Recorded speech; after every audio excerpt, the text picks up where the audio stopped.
Уважаемые участники, мы начинаем 9-й Dear participants, we are starting the 9th International Congress organizing road traffic in the Russian Federation, Road Traffic Russia.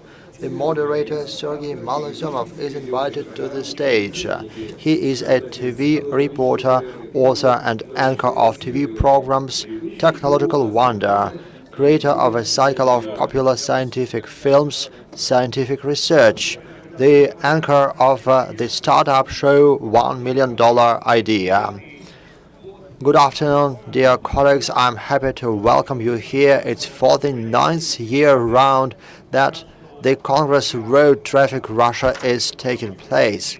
And I'm happy to be a moderator here for the last several years.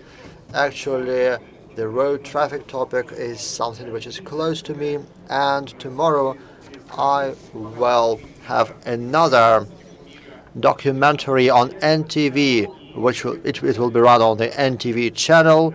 It's about road traffic as well.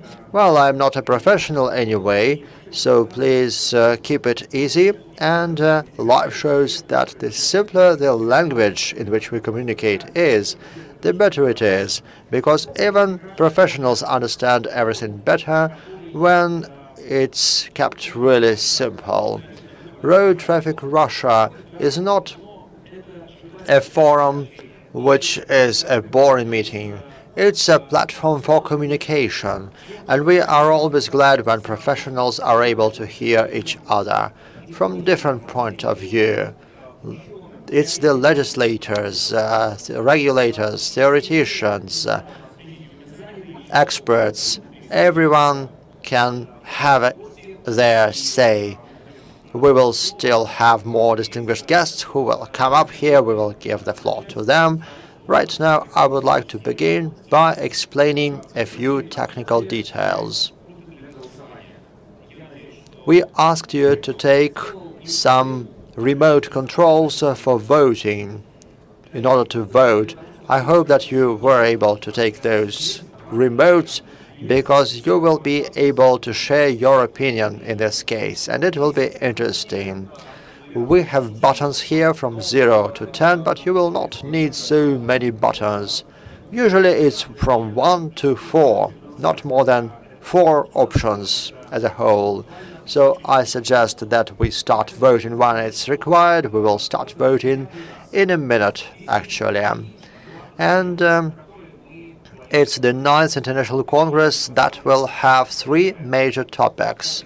The first topic is as follows: when will most of Russian roads become good roads? There is a project which is partially implemented, which is called Safe and Quality Roads.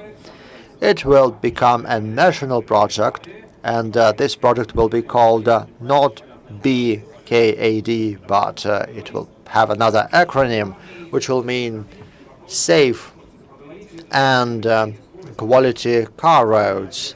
And another thing that we would like to mention, that we would like to discuss today, is the speed limit in Russia. Right now, there are no fines if the speed limit is bypassed by 20 kilometers per hour, and there are still no penalties. So do we need to penalize those drivers?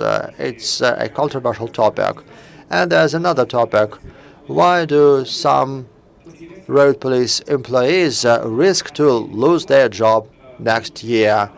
We are going to have certain innovations, and we'll have a special presentation on this topic. Right now, I suggest that you take your remotes and we start with the voting. Number 1, question 1. What do you consider to be a key priority for road development and transport infrastructure development?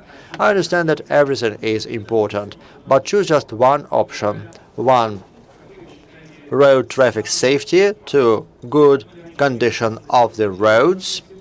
3, transport mobility, speed and time on the way. And 4, comfort on the way. And we will vote right now. So actually it's road safety. That's number one, priority number one. Based on that, let's build our further discussion. Once again, we will go back to some general phrases, but let's start with the practice. Let's start with what's really being done in the regions right now. And I would like to give the floor to representatives from the regions.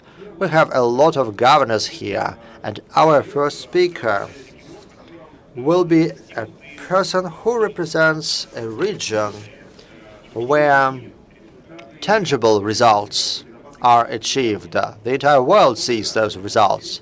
That's the Volgograd region.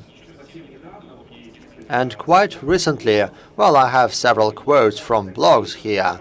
Recently they said that Volgograd had roads as if the World War had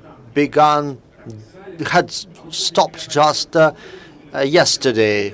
But after the World Cup, there were different feedback words in blogs. People admired the roads in Volgograd after the World Cup. Some people said that Kazan is famous for its strict road police, but Volgograd was great. So I suggest that the governor of Volgograd region, Andrei Bocharov, tells us or shares his experience of how the roads in Volgograd were reconstructed. You have the floor.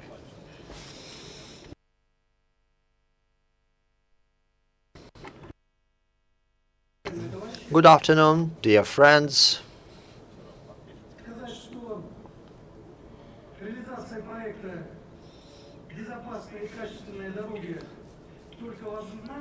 I can't really say that safe and quality roads are important just for the people of the region. Saying this will not be enough, but I would say more. This program is paramount, it's crucial, taken the presidential decrees. This BDK project across the Volgograd region is being implemented on a large scale with the assistance of Rosavtodor, with the coordination of the Ministry of Transport of Russia, taking into account the priority projects in Russia in this region. Distinguished audience, here in this room we have people who are responsible for the coordination of this project.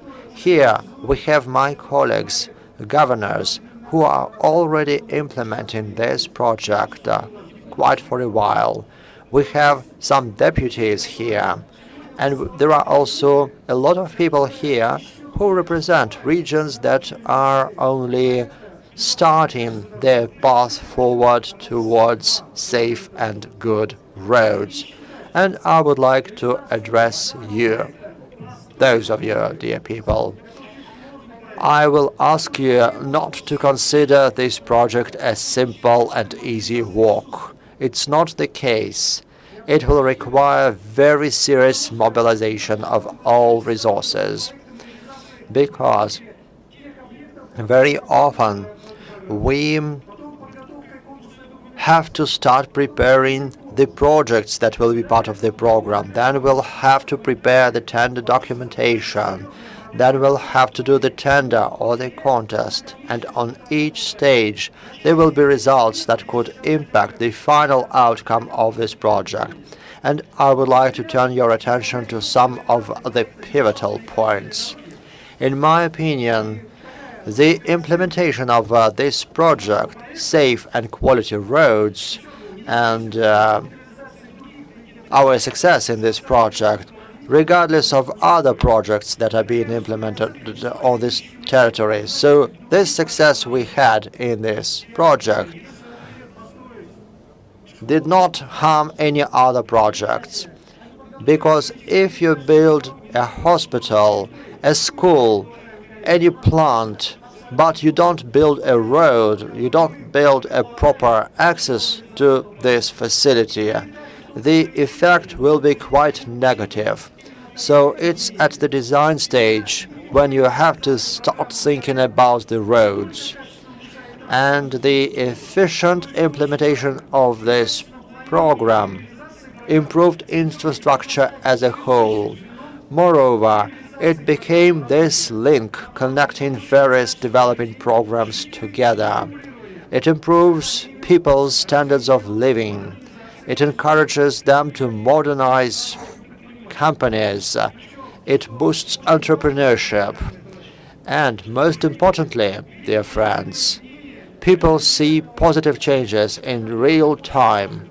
And this is also paramount. This is the social aspect. So it is really very important to build roads as part of this project. It's really crucial to develop the entire territory in a comprehensive way. It's important to build and reconstruct roads and various road facilities, taking into account the specificities of the region. Putting a certain facility in the program for road reconstruction can influence the entire territory, can have an impact across the region. But for that reason, we have to have a dialogue with the professional community, and we must take it seriously. If we see that we need to build new facilities, development should be comprehensive. It should become part of this program for road construction. And I quite agree with the moderator. What we had in our region is one good example of quality change in the road situation and the situation with transport infrastructure. But to achieve that, we had to work a lot, together with the Ministry of Transport, with Rosavtodor, experts. We analyzed this situation with the roads in the Volgograd region. We find out the causes of such a difficult situation that we had. And I have to say that there are both subjective and objective factors here. Large fluctuations in temperature, linear structure of the city. We know that Volgograd is a very elongated city. We have 4-5 lane roads. So it's very difficult to repair those. The wear and tear of the road network is very high. So there are many transit flows go through them. And all of these cargoes go through the Volgograd region. And most of them go through Volgograd, through its center. Across through regional roads.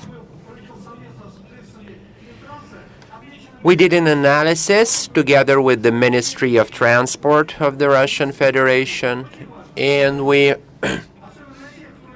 developed a strategy. So it is very important to align it with the Russian automobile roads, and we need to renew the road infrastructure. We've worked with the owners of the road networks, and Mr. Stetsenko invested money. So we did our part of the work, he did his, and we have a modern airport in Volgograd now. So it's a very good transportation hub. So we've done a lot of work, and now now our roads are in good condition. The 75th anniversary of the victory in Stalingrad, the FIFA World Cup, So a lot of resources were distributed. So they were targeted to the agglomeration of Volgograd. And this is how we spoke about this task. So now we started this program. We did the key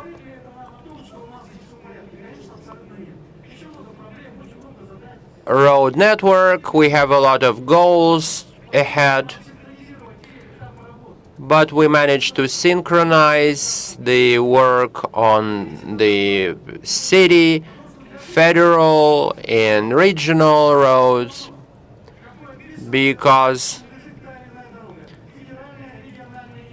people do not care who owns, this or that stretch of the road.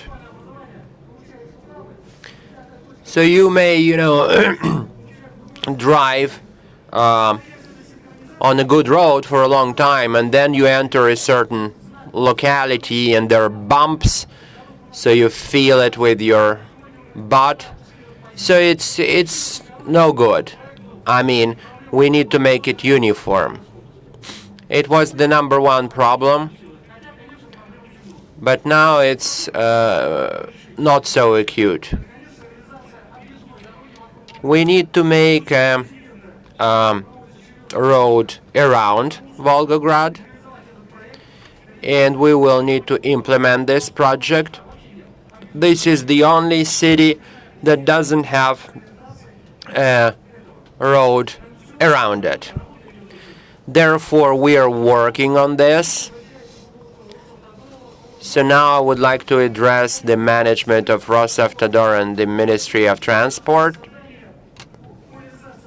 I think that we need to create a project office. I think that it is very important.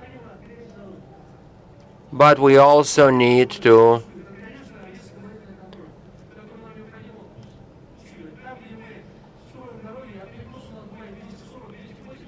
take care of the roads. So the realization of the project is, really, really important.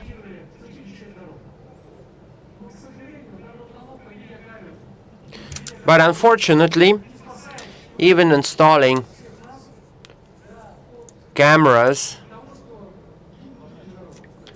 nothing saves us. People keep dying.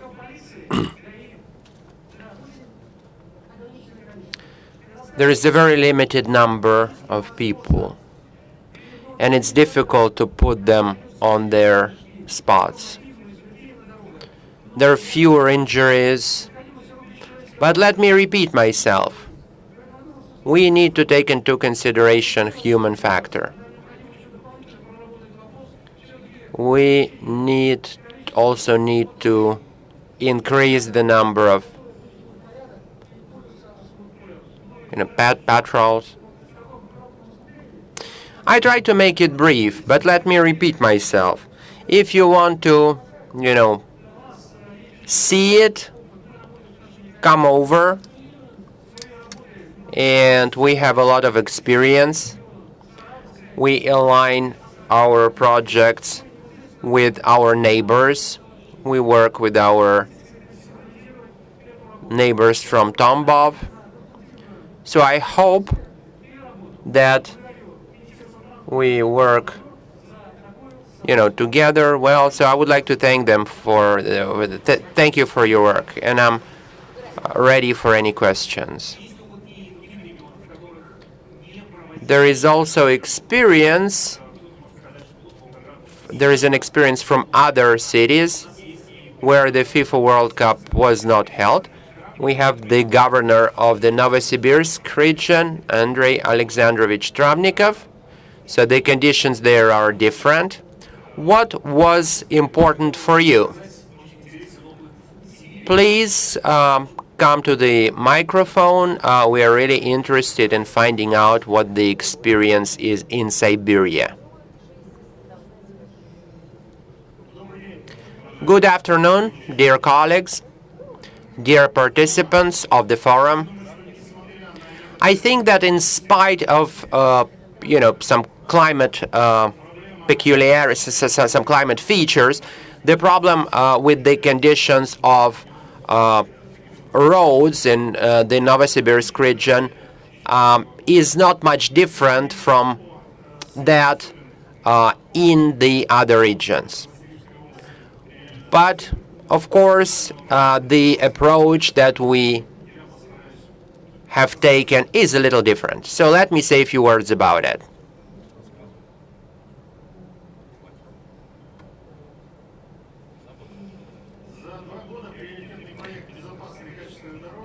For 2 years, the project has been made into a successful one. So it is one of the 3 problems that is really important for the people in the region. It is also a tool for implementing the program for developing the transportation infrastructure. And we put an emphasis here on how complex it is to resolve different issues. So we need to increase the quality of the road network and reach the main key indicators for this project. What did we do? First of all,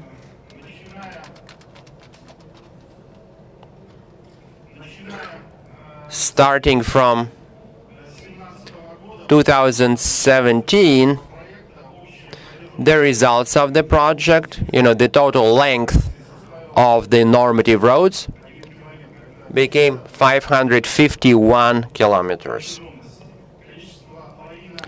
The number of the stretches that are amenable to accidents, that are potentially dangerous, was reduced to 52. So only in 2018, under the priority project, we fixed 52 stretches. The length was 101 kilometers, and 90 spots for reducing the accidents were repaired. So the events under this program are synchronized with others. We need to ensure that we make comfortable environment. So this year we commissioned new schools, but also we commissioned new roads in some of the districts. And Pervomayskaya Street became a program for the pavement and the rest. So in 2017 and in 2018, we worked on 5 sites in 4 districts. Why is it so complex?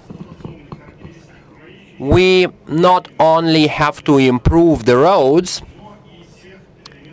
but also work on different elements. Sidewalks, any barriers, any lane markers, and one of the principles was safety. And even at this stage of the development of documentation was that we, install devices for photo and video. We also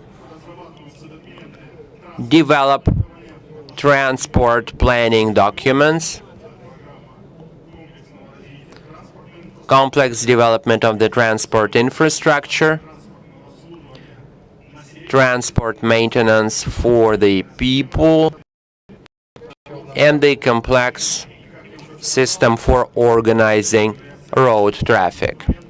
So this project is one of the tools for implementing these strategic program documents. Here you can see the sites and the diagnostics. We also take into consideration the feedback from the users of the roads. Experts, we also invite people to take part in these discussions. Traffic police officers, active citizens, and so forth.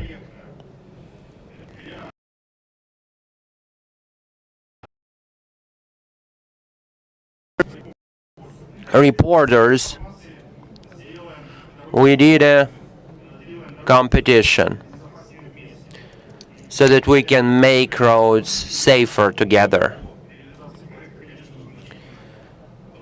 And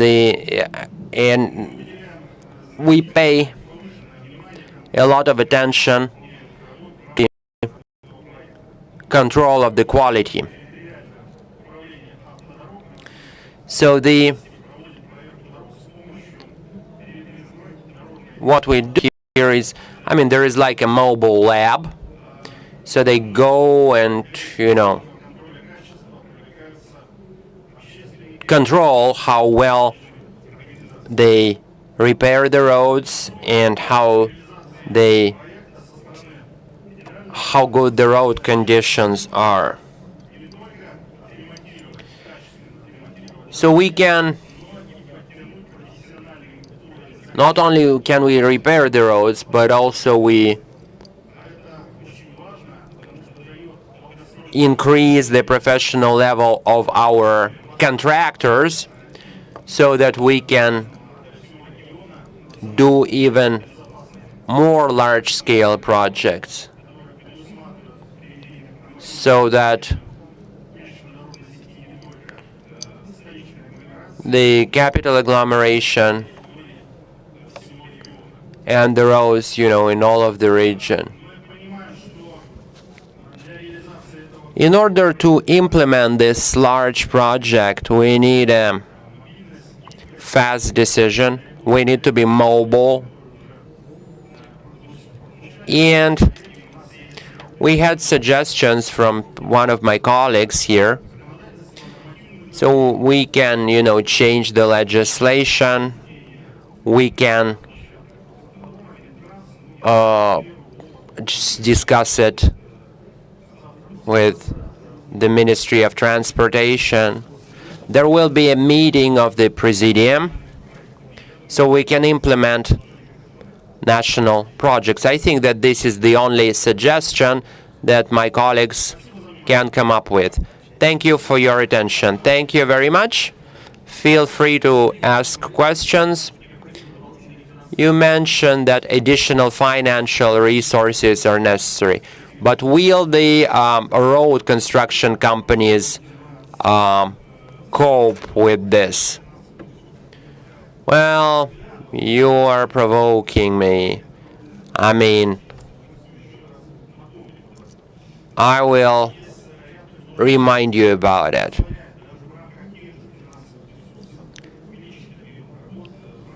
Yes, we can increase the volume of work here. we restore those roads that we, restore. We can work on the other projects at the same time. Tram lines. I would like to use this opportunity because we have Yevgeny Sergeyevich Moskvichov, the chairman of the State Parliament Committee. What is it all about? The tram lines are not included, right there. Good afternoon, dear friends.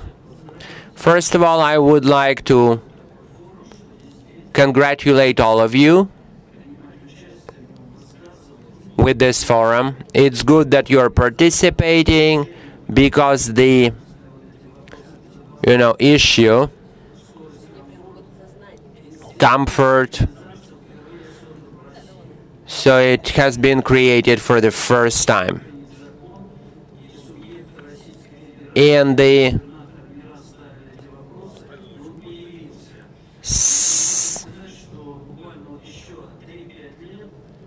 3 to 5 years, we will see totally different roads. They will be of a totally different quality.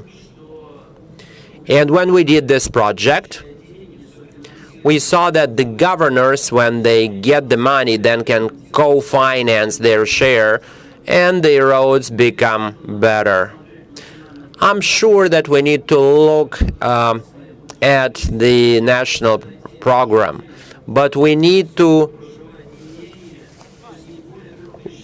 even if it's less than 3,000 people, if we do a national product like this, a national project like this, then yeah.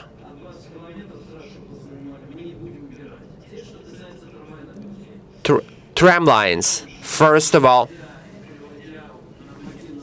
I would like to say that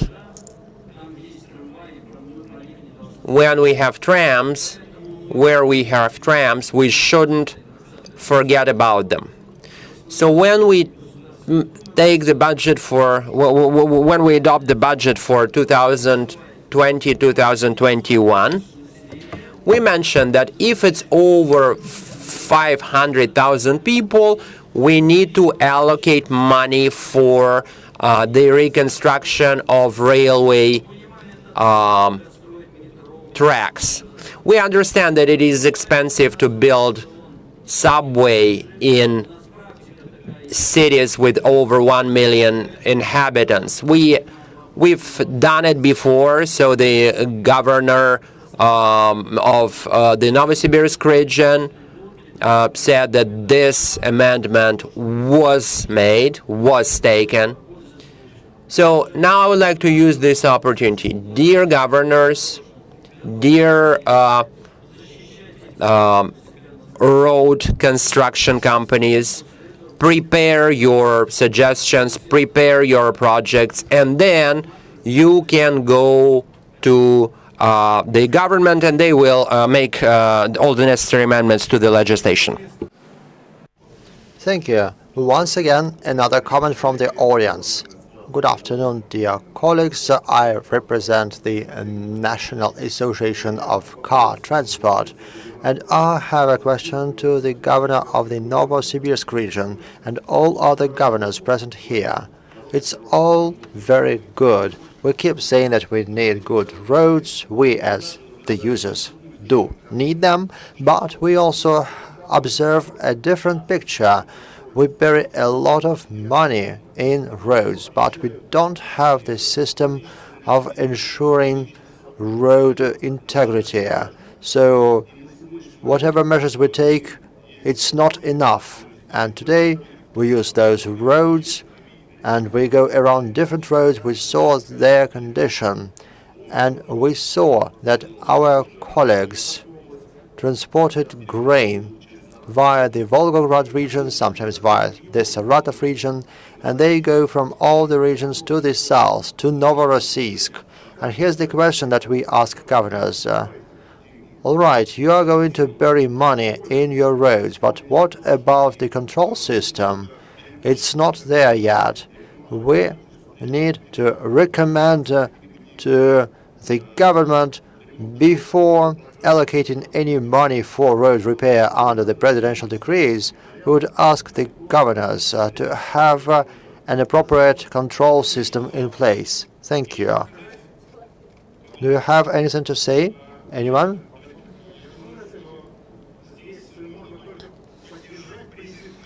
I believe that I fully agree with this call for order, particularly when we hear that from a representative of the Transport Association, because we understand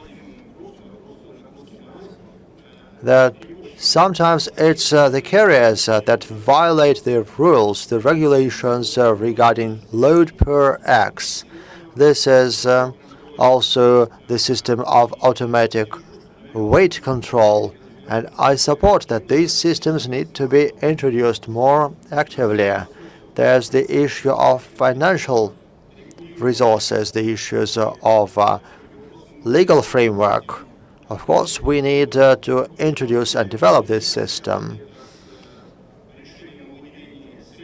But it's not about the decision of money allocation, because first of all, we should have good, quality and safe roads.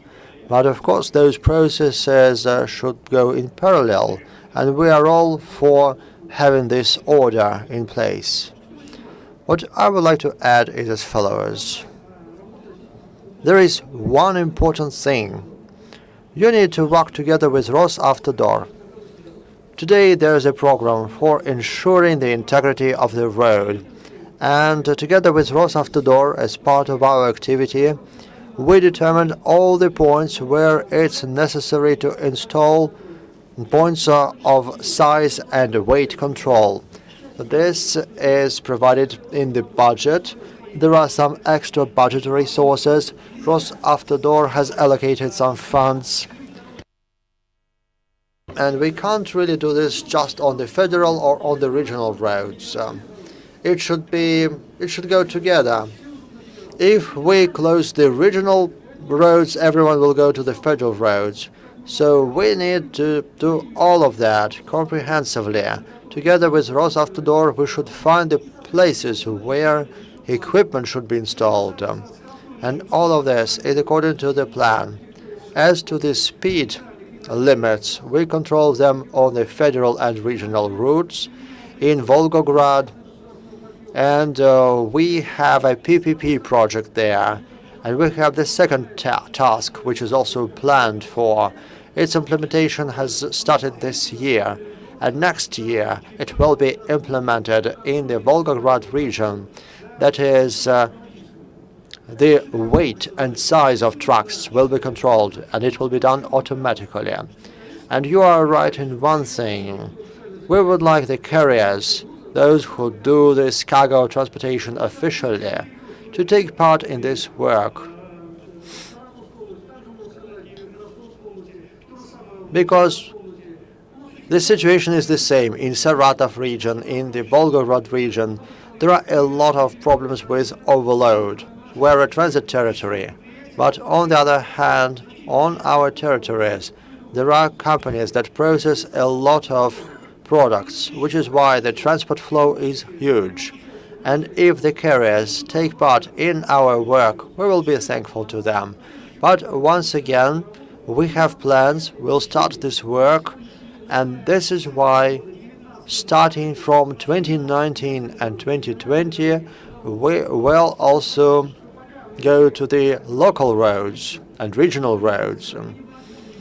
And I can state once again publicly, we should put in place the weight and size checks for trucks. Our colleagues have supported our work, and we are limited in time. We need 3 years for that. We have 3 years to put everything back in order. So we start this work starting from next year. So thank you very much. I'm sorry, just one specifying question. You are saying the right thing, that's for the future. But you would like to spend money on the roads today. And next year you will say, Vladimir, your carriers have destroyed our roads and we need more money from the budget. And today we say, all right, we have 60 million trucks, 6.5 million trucks in Russia. But what we faced with in the regions, it was with the governors of those regions who really permitted the consignors to deliver cargoes, to tranship the trucks, and it's a fact. It's what we have. And I suggest that governors pay attention to that. You can have the right order in the region. You can have everything by the rules in the region, and you can tell them, guys, it's enough to ruin roads and bridges. In autumn, you and us saw this series of collapse of bridges, and it's the local authorities that should ensure this order. Thank you very much. Another comment, please. There's another question, preservation of the roads. And I'm thankful to Rosavtodor for preparing this system for automatic weighing of transport on the roads. I believe that in the future it will work according to the same rules in the regions, but we have already prepared something. We have amended some laws regarding the subsoil production. There is a law saying that a truck which is greater than 30 tons does not have the right to use common roads without preliminary weighing. We can see that sometimes there are huge trucks, 70 tons, 80 tons, and right now the consignor or the cargo owner is obliged to weigh the truck. And there should be a document stating the full mass of the truck. Otherwise, this truck can't use this road. So we will prepare this amendment for its second reading, and I believe that the State Duma will adopt this law in December, and this law will come into force in 3 months as a maximum. After that, the owner or the manufacturer should buy the scale. This scale should be certified by the meteorological center, and then we will weigh all the trucks.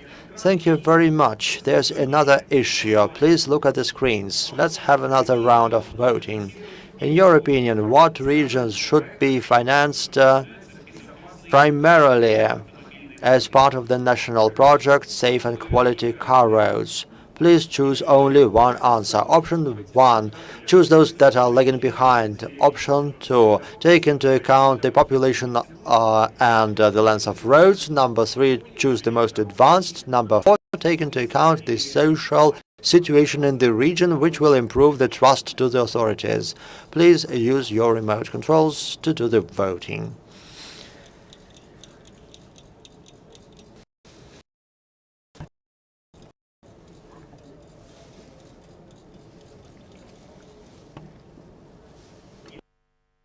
Okay, most of you believe that you need to take into account the ratio of the population and the road length. Dear discussion participants, can you make a comment? Can I start, please? 2018, we had an experiment. We allocated the money for 38 regions, and today the State Duma has made a decision that all the cities, starting from 100,000 people, are going to receive the money for that, which is why all regional cities are going to be designed by Rosavtodor and other organizations based on the length of the roads. It's all taken into account, and then any person Russia will be able to use good and safe roads. I will just share my opinion. I believe that this is a good, but there's one issue that I would like to turn your attention to. Not all the roads in Russia have a hard surface. Yes, we know that. Far East, we only have the dirt surface. You can't build an asphalt or a concrete road there. So for those regions, some part of the territory somewhere in the steppe here, which is really remote, and the road is very long. So for those roads, some additional ratios should be taken, and if we don't take those roads into account in principle, how can we talk about justice? A considerable part of Russia's territory should be taken into account. And sometimes the regions do not even register those roads because there is no point in that.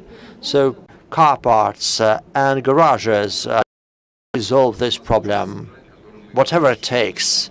And we will use the same formula for other cities. So right now I would like to show you a small video. During the summer 2018, the city of Glazov, the Republic of Udmurtia, saw its roads brought into proper condition. More than 30 kilometers of hard surface was laid on the roads. And the Republic's Transport and Road Fund did not have the money for that. This city of Glazov is located 190 kilometers from the capital of the Republic. These roads were in a very bad condition for the last 25 years. Some of them were in terrible condition. And according to Rosatom agreement, over several years, new funding was received, and as a result the road fund was 420 million rubles. To start this project, a detailed schedule for road repair was elaborated. Reports were sent to the leadership of the region, which interfered if there were some problems or delays of the schedule by even 1 day. As a result, the roads were fixed within 1 month. The repair work was completed by the 1st of September, and there were many stages of control. First, it was the contractor who controlled. There was also control from independent experts who checked each stage of the work. There were also experts from the regional Ministry of Road Transport. Then it was the public control, the fifth step of control. The volume of the road bed was also taken into account. This is why 24 kilometers of dirt roads were paved. 8 sections of roads were repaired. That's another 4.5 kilometers of an ideal road surface and about 3 million square meters of pavements. As of the 1st of September 2018, all the roads in Glazov were of a proper condition. Recently, there was a case when a small boy fell from the 9th floor, and he was delivered to the hospital within just 5 minutes, and it saved the boy's life. In our work, every minute is precious, which is why so much depends on the quality of roads. Thank you very much. I would just add that there is one key element to that. Actually, the year 2018 was a revolutionary year in road construction in our republic. It was for the first time that we really involved public non-government organizations. Before that, there were just some observers who didn't understand anything about roads, and now we really involved the public experts. And as a result, some of the sections were redone completely. That was after the expert assessment that we did together with the NGOs. And of course, there was a lot of opposition to that, because before that, we repaired the roads differently. the contractors and the expert assessment were the same people, so everything was okay there before. But then we introduced this system of public control, and as a result, every person in our republic can download an application and then observe via cameras over the section of the roads they are interested in. There are cameras everywhere on those roads that are being repaired. And thanks to this format of operation, we were able to do what we had planned regarding repair, and we were also able to save a lot of money, not only in the city of Glazov, but most importantly on the village roads. Thank you very much. Thank you. Alexander, did I understand you correctly that the key source of financing was a tax advance, which means that the region's plants paid their taxes in advance? Is that the case? Yes. We used that even before, but actually this was something to remove the bottlenecks. And here, in this case, this was a key part of the whole economy, of the whole funding. The Ministry of Finance asked me, well, as they are paying the taxes in advance, what are you going to do next? But we chose the optimistic scenario for the Republic's economic development. We used the forecast where the economy would grow by a large number. And this is the amount of our commitment. So even if the year 2018 and year 2019 see a decline, fortunately we have a positive forecast right now, but we would still be able to reach that goal, and that money will not fall out from our budget. Thank you. By the faces of the other governors, I can see that they feel different emotions when hearing that. Would you make a comment on that? Well, I can see that this is positive experience. It's used in many regions, but Alexander was quite right to focus this money in a certain area. This is why he got that result. And I also know that the Republic of Udmurtia is very serious about social institutions that were also involved in this work. I can't tell you anything about the financing of the economy, but I'm sure I know Alexander, and I know that he calculated everything quite well. This is a very positive and interesting experience, and we can really use it. Thank you very much. Thank you. There is a very interesting experience in another region, in the region of Saratov, and I suggest that Valery Radayev share this experience with us now.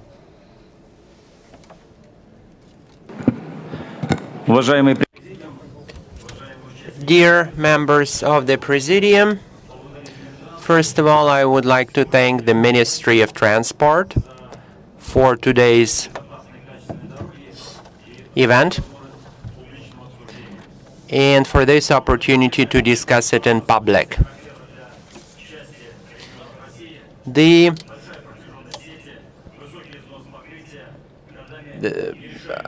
length of the railroad network is very long, and the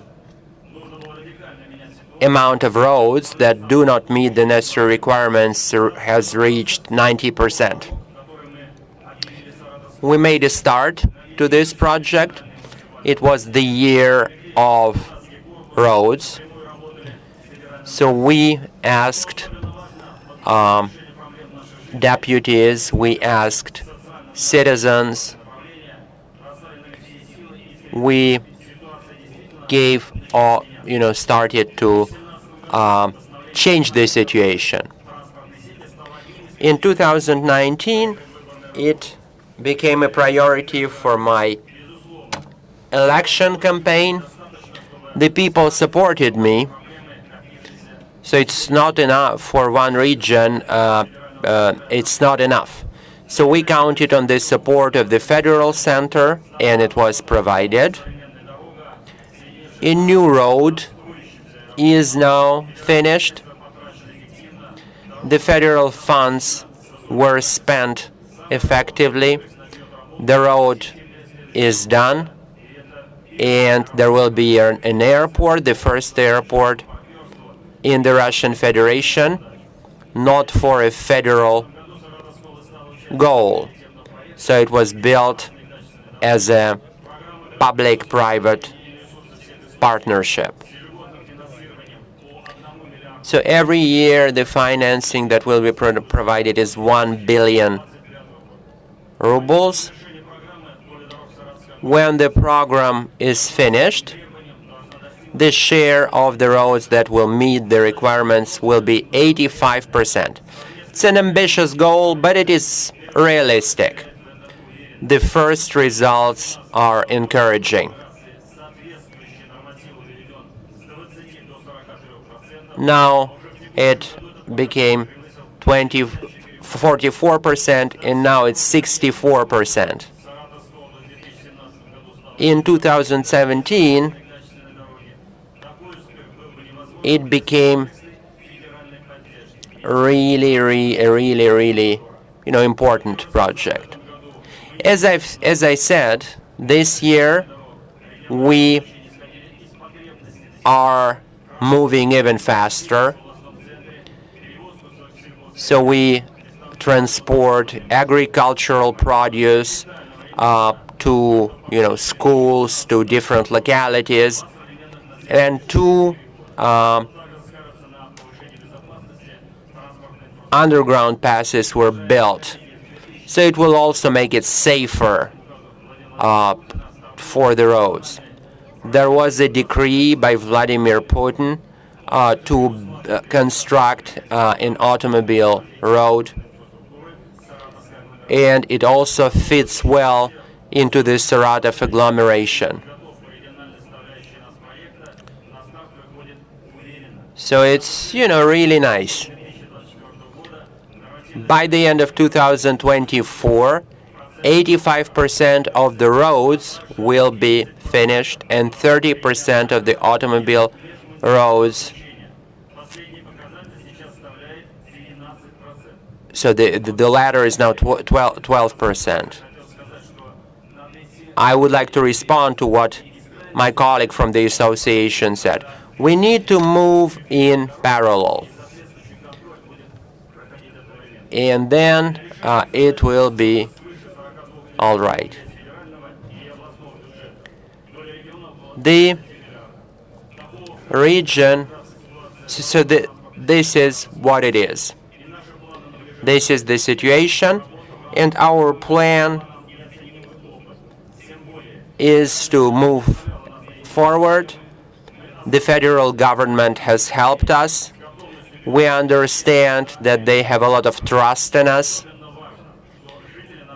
and it is very important that the citizens support us. I would like to thank the government of the Russian Federation, the Federal Road Agency.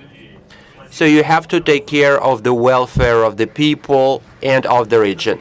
Thank you. Please feel free to ask questions. You again? Well, I'm used to working. No, I'm large, so I will not give you the mic. For me, the Saratov region is not just a region. I lived there before I turned 18.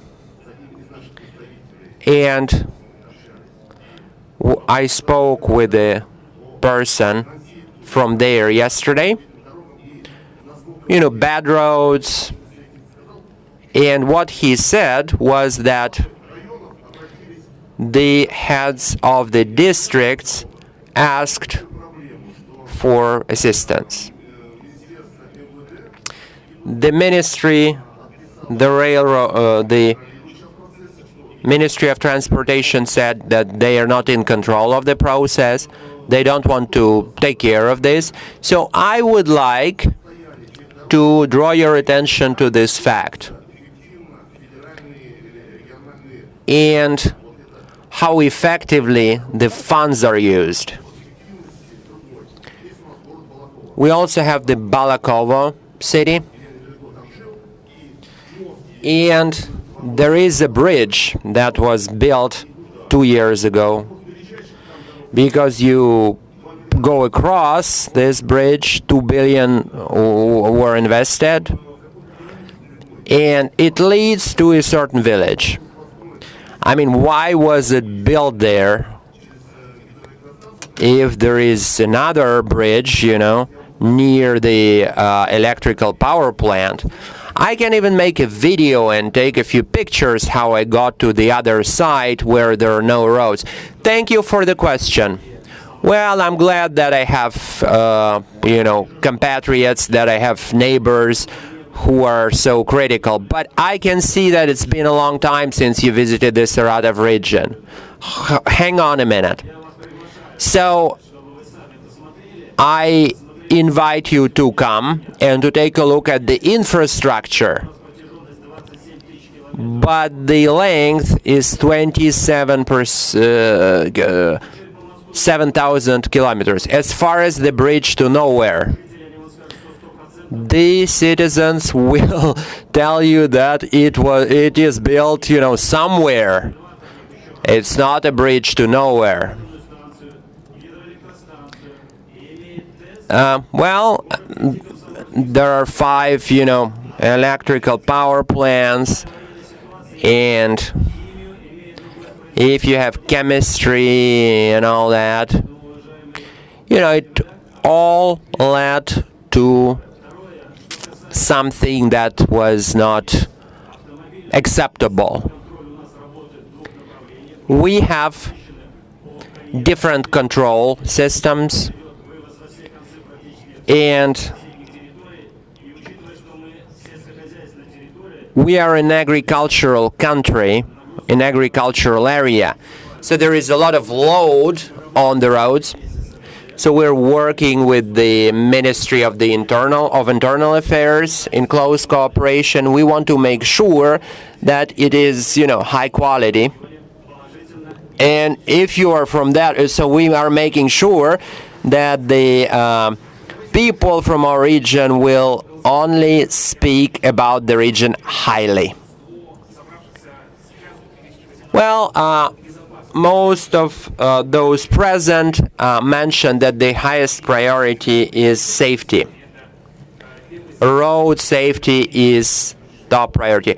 And we have Vladimir Chvitsov here from the Ministry of Internal Affairs. So a question for you. What's going on with the situation as far as safety is concerned? Because there are different opinions. I mean, some people say, the speed limits were raised and the number of accidents became higher. What is the situation like?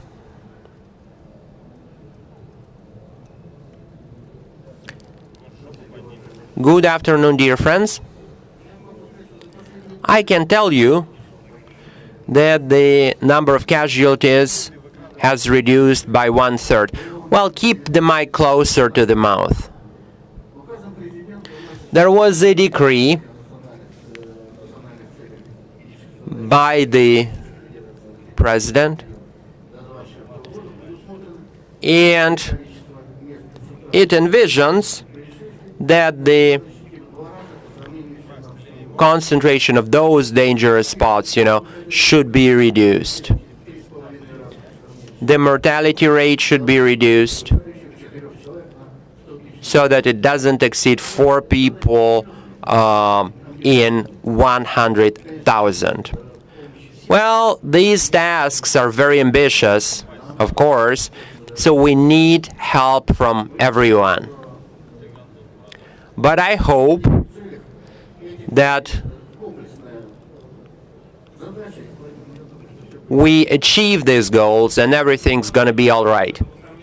We will speak about it in more detail in the second half of our session.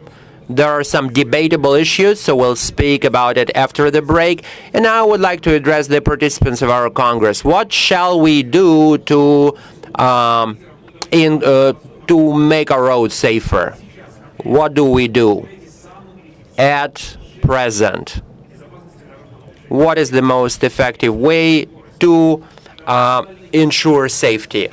Decrease the speed limit, total control over the observance of the traffic rules, or promotion of culture on the roads, upbringing of the participants of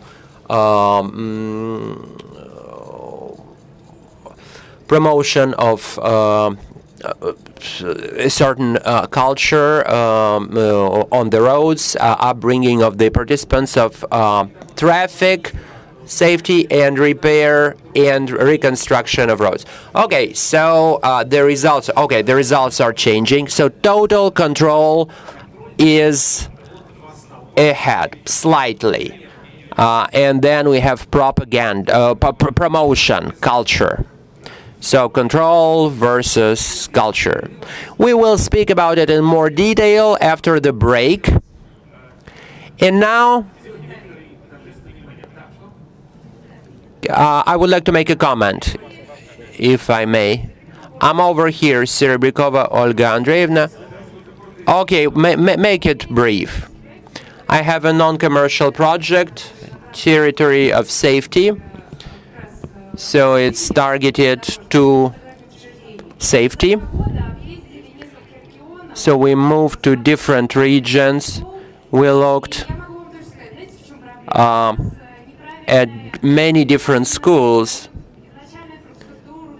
So the structure of the roads is bad in the beginning. I mean, no sidewalks, no pedestrian paths. We will speak about it in the second half. We need to build, regular roads, narrow lanes, crosswalks. This is it. Simple answer. And now, I would like to ask Igor Grigorievich Estakhov here from the Ministry of Transportation. Good afternoon, dear colleagues. Sergey, first of all, I would like to say a few words about the national project, and I would like to tell you why, these awards are given to those who they will be given to. So we have the governors here from the most active regions. And the priority project was started in 2017. We had 3 winners there: the Penza region, the Astrakhan region, and the, please help me out, the Saratov region. Okay. So we are moving ahead with this priority project in 2017. And it was, the most reasonable area. So in 2017, we did a lot of good work, and it gave an impetus to the president to include the goal to expand our priority project and to make it, a national project, so that it covers 83 subjects of the Russian Federation and 104 Russian agglomeration. Over 200,000 people. So we have 4 times more funds. 32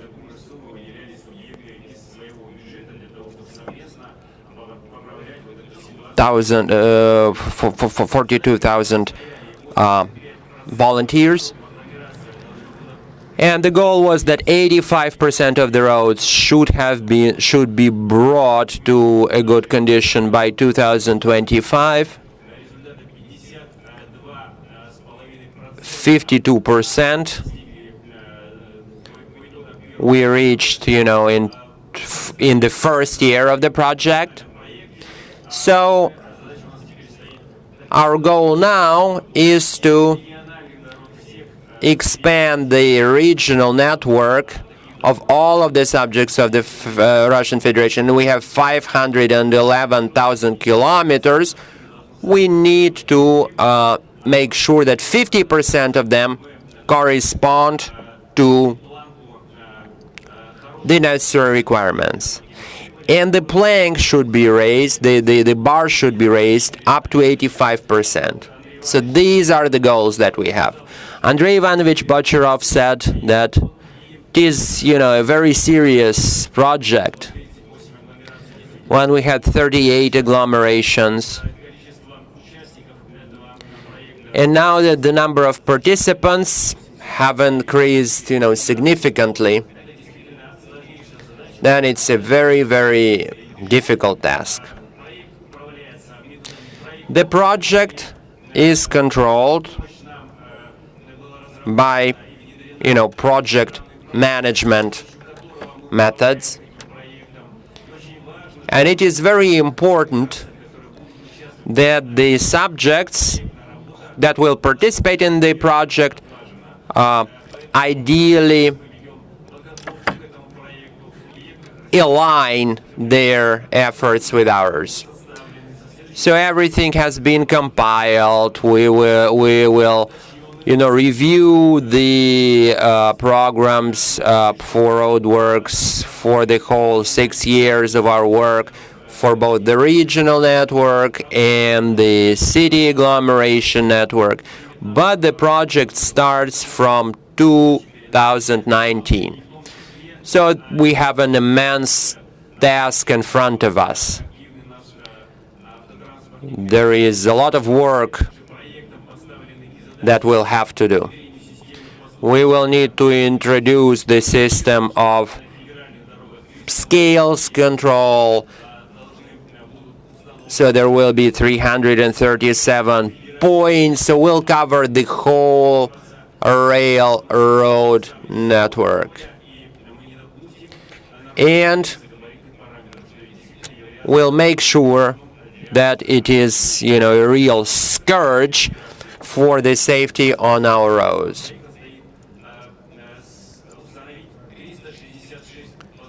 And we'll need to have 366 points on the regional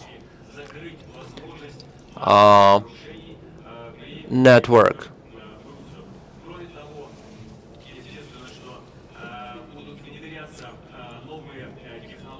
New technologies will be introduced. There will be a competence center there, and we will work with the subjects of the Russian Federation more actively so that the state-of-the-art technologies come around and are used for this national project.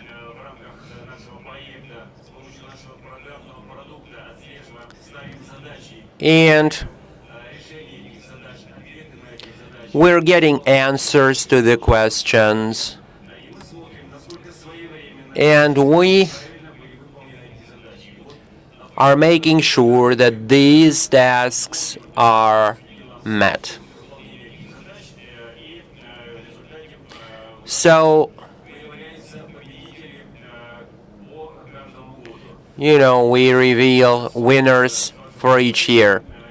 And now I can go over to the procedure of giving out awards, award ceremony for 2018. Okay, for excellent executive discipline, the Udmurtia Republic, Brichalov Alexander Vladimirovich.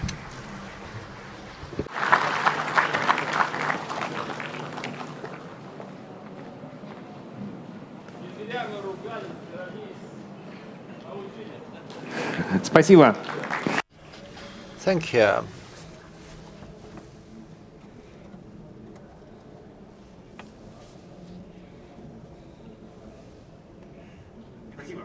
Thank you For great discipline when implementing the project of safe and quality of roads, we give this award to the team of the Penza region. A diploma and a prize goes to Mr. Belozertsev.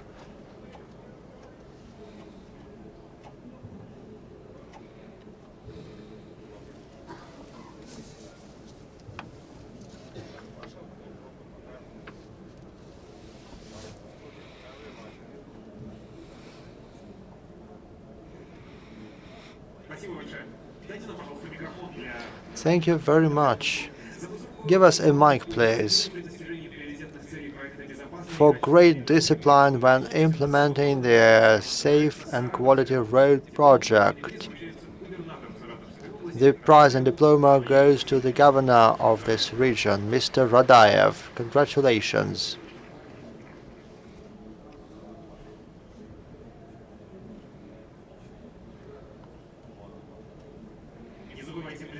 Don't forget your prizes. For the proper media planning when planning the events and cooperation with the media, the Kemerovo region team is awarded.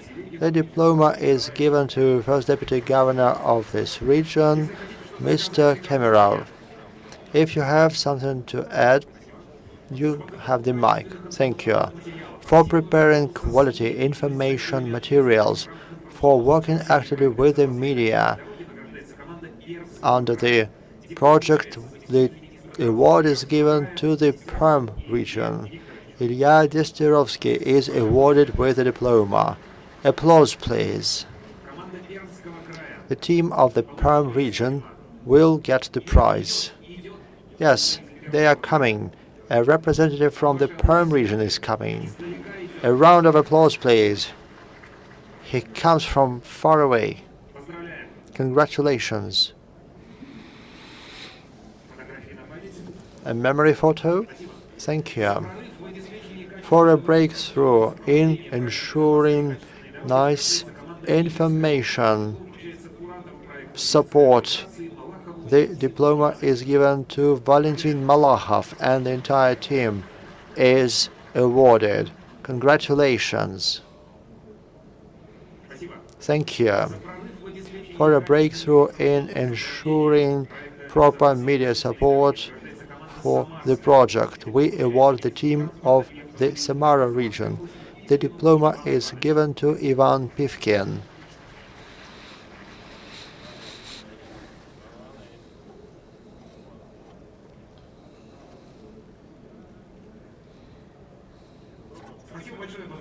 Thank you very much. We congratulate all the winners. Now our award ceremony is over and we are moving to the next working part. Right now, a short break for 15 minutes when you can talk to the media, and we will see you again here and resume our work in the same hall in 15 minutes.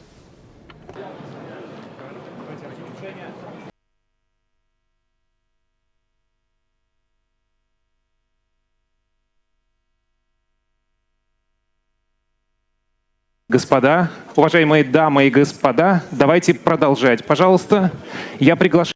Ladies and gentlemen, I suggest that we resume our work and I invite to the stage the participants of the second part of our forum. Igor Astahov, Deputy Head of the Federal Road Agency of Russia. Please take your seats on the stage. Oleg Ponarian, Head of the Control Activities of the National Road Traffic Safety Administration of Russia. Yuri Bayramov, Deputy Head of Moscow Car Roads. Igor Kostuchenko, Director of the Government Policy Department in the Ministry of Transport of Russia. Igor Starygin, CEO of the Radar Association. Head of Coordination of Road Traffic, Mr. Sod. Igor Treskov, Deputy Head of the Moscow region. Alexander Solotsky, President of the Transport Engineers Association. and Igor Titov, Director for the Department of Development of the Road Traffic in Sevastopol region. So we can begin now.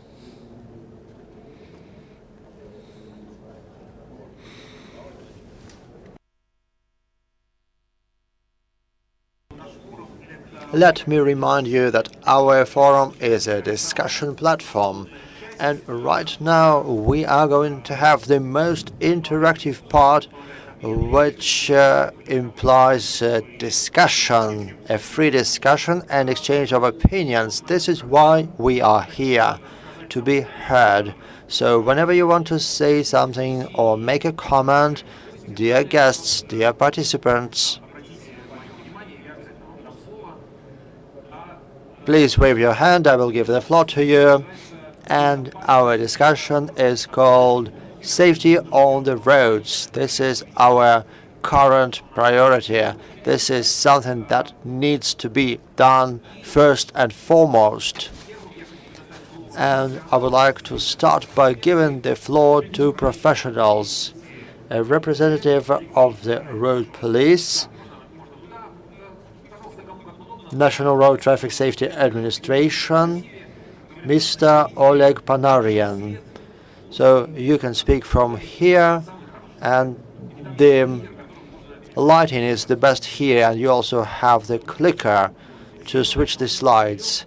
The green button is to move the slides forward, the red one to move them backwards. Yes, it works. Good afternoon, dear colleagues, dear participants of our event.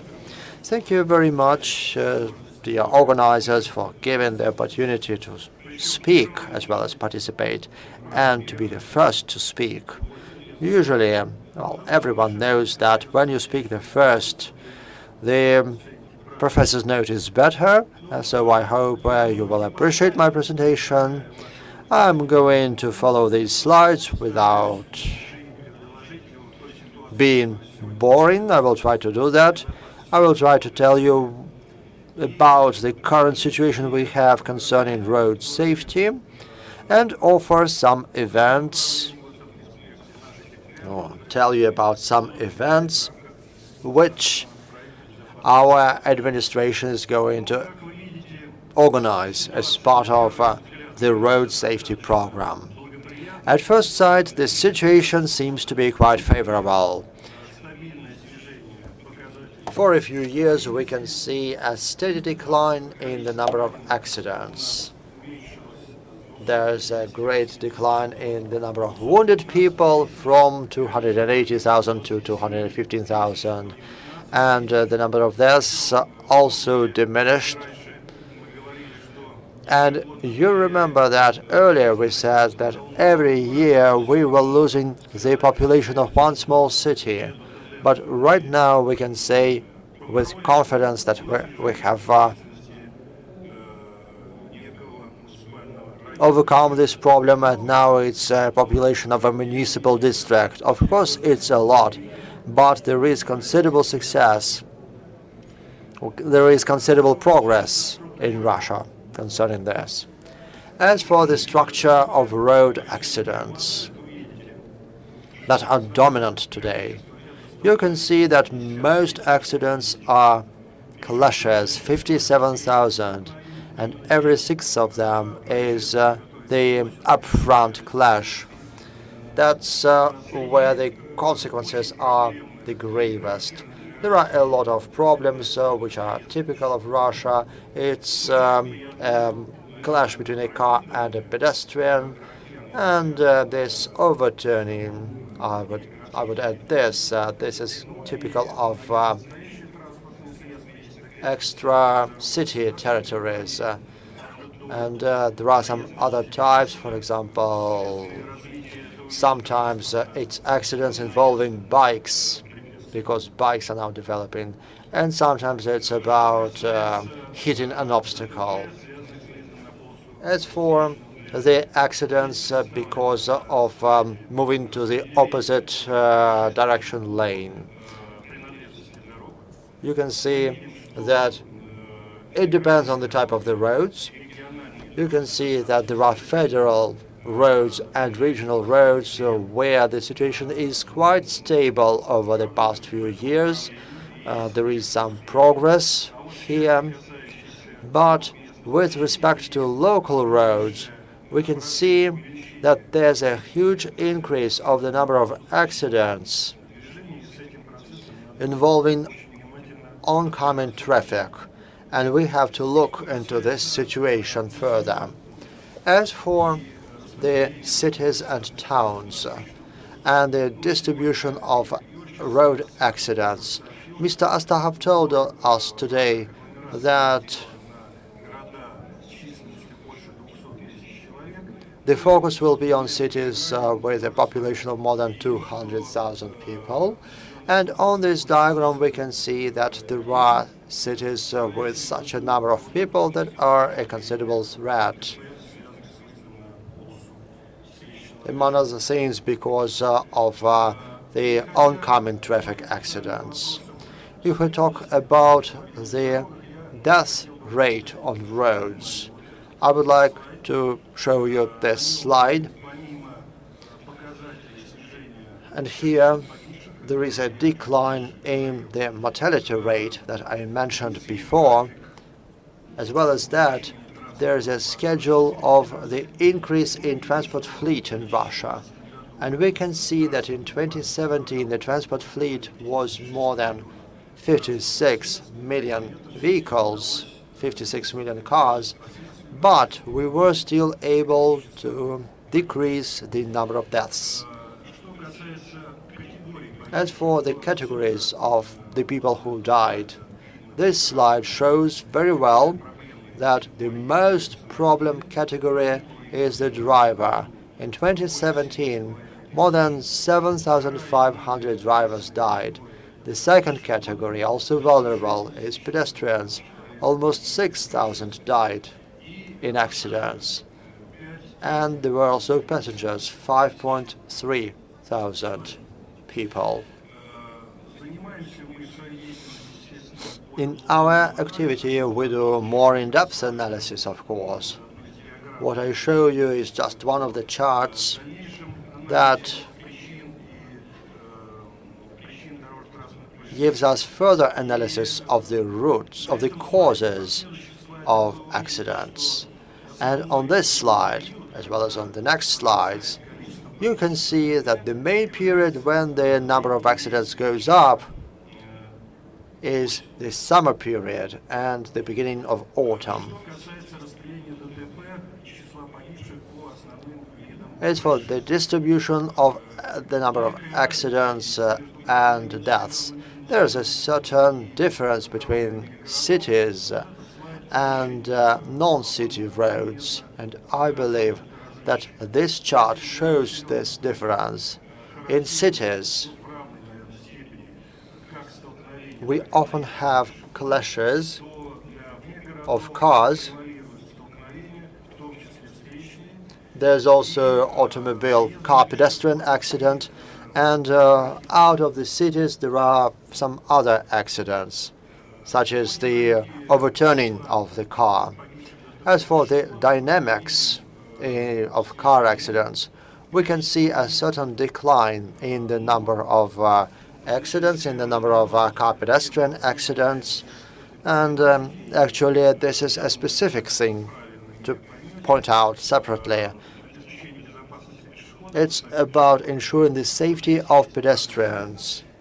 There are some problems here, even concerning the number of deaths on pedestrian crossing. We can see a small increase in the number of deaths on pedestrian crossings. Partially, this is because the growth of the number of pedestrian crossings. There are about 200,000 of pedestrian crossings in Russia. And now that it's a pedestrian crossing, we believe that this is a place which has been chosen specifically, and if a pedestrian walks across a pedestrian crossing, he or she should have a 100% guarantee of safety.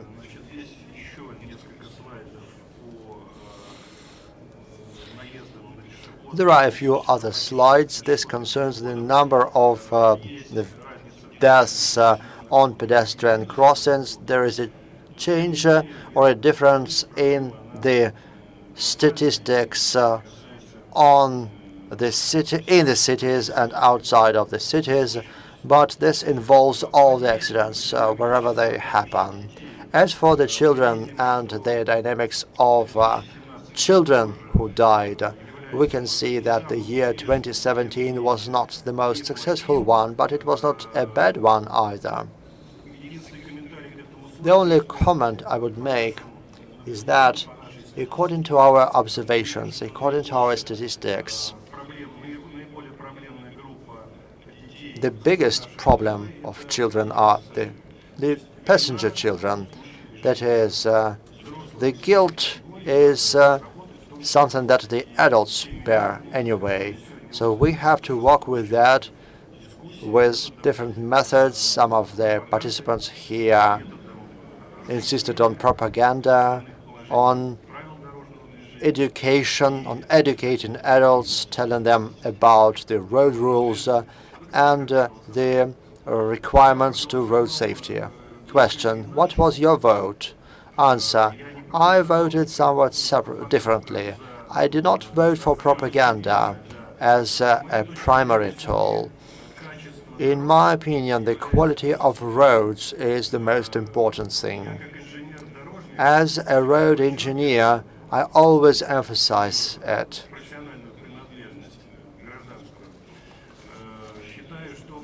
And I believe that many mistakes made by drivers can be compensated for by the geometry and the layout of car roads. And today this is the most promising area to improve safety. This is how we can continue the dynamics I mentioned. Well, as to the propaganda, you had this first priority project. Were there any events regarding the education of people, or is it a strategic task for the future? Are there any awareness building campaigns?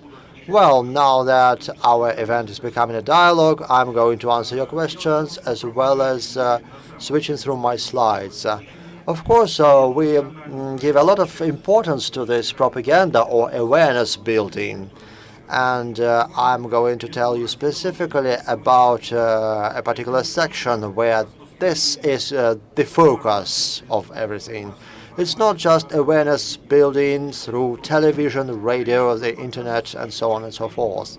In our opinion, awareness building should start before school, when a child is taught how to behave correctly on the roads. This is the approach that we started a few years ago when creating a safe route to school. This is also very important. It's not just about educating a child how to behave properly on the road, but it's also about the proper condition of the roads. We are going back to that once again. So I can't tell you that this is a new area for us. I'm talking about awareness building. We will continue that as part of the national project, but the participants of this process, all the stakeholders, they are ever more numerous. They are becoming more numerous. Now we have the Ministry of Education, which split into two, the Ministry of Higher Education and the Ministry of School Education, and this is how we can talk to all the categories of road traffic participants. What I would like to add specifically is the dark time on the roads, because very often, well, the night time, 40% of accidents happen in the night time. And recently I had a bigger presentation about it. I'm not going to waste your time, however. So this slide shows all our ideas and concerns if we don't pay enough attention to lighting on the roads, we will not achieve the results that we are aiming to achieve. Regarding the situation with road traffic safety in 2018, we are going to give you some numbers for the first 10 months of this year. Of course, this data can change, but we believe that the dynamics will remain unchanged in general. As for the number of accidents, the number of people wounded and people who died, you can see a decline in accidents by 5% and the decline in the number of people who were wounded by 2%. As for federal roads, some indicators are even better. -6% of accidents, -5% of wounded people. Various municipal roads, accidents -1%, died -4%, wounded -2%. It's also a sign of some progress. But look at the cities and towns. This is probably one of the most critical things today. And here we need to apply a maximum of effort. As for accidents, this is -1%, actually it's about 0. So maybe I should mention a certain stable picture with the number of accidents. But nevertheless, we need to bring the roads in cities and towns in a proper condition. This is what we already mentioned today. This is a presidential decree, decree number 204, dated the 7th of May 2018, about the national objectives and strategic tasks of Russia's development until 2024. And we all are particularly interested in the safe and quality roads. I believe that all my colleagues who participated in this national project, for example, Mr. Kostyuchenko, will be able to tell us about those tasks in their presentation, and I'm going to focus on the things that involve directly or indirectly the activities of the road police. We also have some tasks in this decree, that is reduction of lethality by 3.5 times compared to 2017, and reducing the accidents at the places of their concentration by half in 2024 compared to 2017. And the level of death should not be more than 4 people per 100,000 who died. It's really very ambitious compared to what I have already told you before. To achieve those targets by 2024, we need to prevent the deaths of 2.5 thousand people, and that's very ambitious, very ambitious.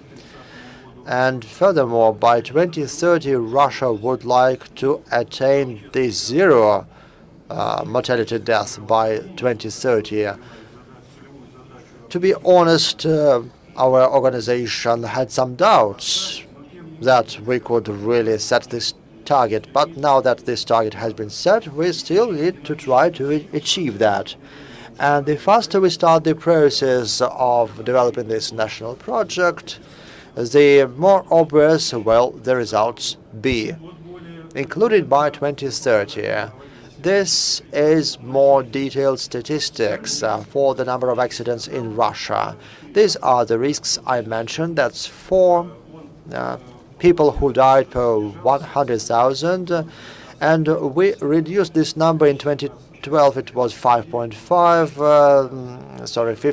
19.5. In 2017, it was 13 people. We can see that the gravity of accidents also goes down and that the transport risks are also going down. This is a very interesting slide. Please look at it. This is where Russia is compared to other leading countries which set road safety as their priority. So if we are to attain the target set by the president, we should be on the fourth place, ahead of Germany, France, the United States, and India.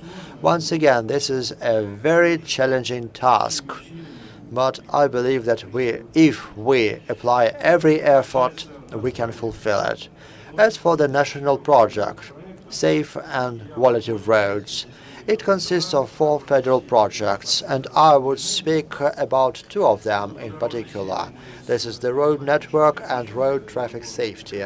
As for the road network, Mr. Kostyuchenko has been cooperating with us at the early stages of the national project's development. As for the road traffic safety, this is our professional format of a federal project, and the tasks in this project are formulated based on the road traffic safety strategy adopted by the government this January. As for the reduction of the number of dangerous sections on the roads, this is our goal, and you can see this diagram. There is no legend for the green part, unfortunately. It's the number of dangerous locations in cities, but I can tell you that there are about 2,000 of them. 927 for federal roads and 799 dangerous locations on the regional roads. Of course, we need to work with all of them, but there is also such a term as a floating danger location. So we need to be honest here. We have to understand that when we try to reduce the number of hazardous locations, we should eliminate the risks and prevent new risks from emerging. And this is as challenging a task. There's another issue that concerns the requirements to road condition. And I will be honest here once again. We don't really understand what those requirements are. That's a pretty complex term, but we believe that it's not just about the quality of the roadbed, of how level it is, but it's also about all the equipment and all the devices that impact road safety. That's also part of the requirement. This slide shows some information about main violations of those requirements due to which accidents arise. And one problem is that road lines are not visible. Sometimes the problem is that the road signs are not placed properly, and sometimes the roads are not in a proper condition in winter. Given that Russia is a huge country and a lot of roads are covered by ice and snow in winter, we need to work on these specifics. We need to eliminate this problem as well as part of the national project. As for the road safety, there's this federal project, Road Safety, which has several sections that you can see on this slide. You can see that the responsibility of drivers is distributed. Furthermore, it's also about greater requirements to the training of drivers. There are some other things such as the legislation, the car design.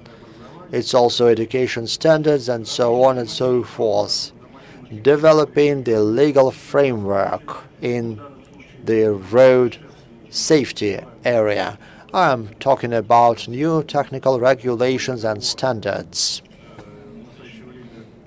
Furthermore, by now several national standards have been prepared.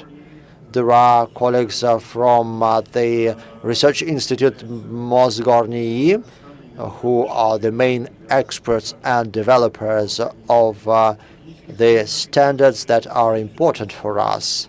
I believe that, well, I hope that this standard will be published soon and that we will be able to follow that. The medical aid, providing medical assistance to accident victims, and furthermore, educating children with respect to road safety. This is what we have already mentioned together with the moderator. These are our suggestions. And we hope that these suggestions will become part of the federal project for road safety, for car roads. It's working on pedestrian crossings, building multi-level pedestrian crossings, building roads with many lanes, building special vacation areas, ensuring the preservation of the road lines all over the year. Also for two-lane roads outside localities. So it will enable the driver to be better, to better navigate when it's dark. We did a few slides so that you can visualize what we are suggesting. Neurons.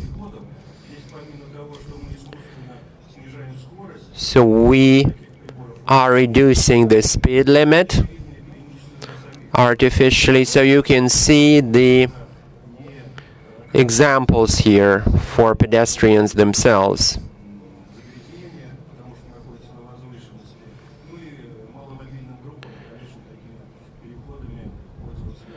So it's easier for the low mobile groups to use these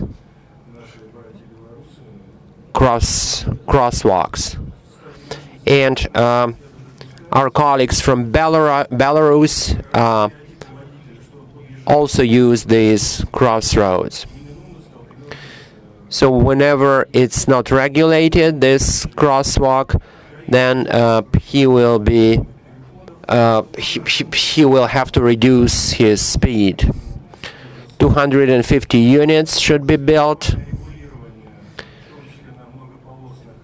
You can see how it's regulated with street lamps, so that we don't create additional difficulties for the transport traffic.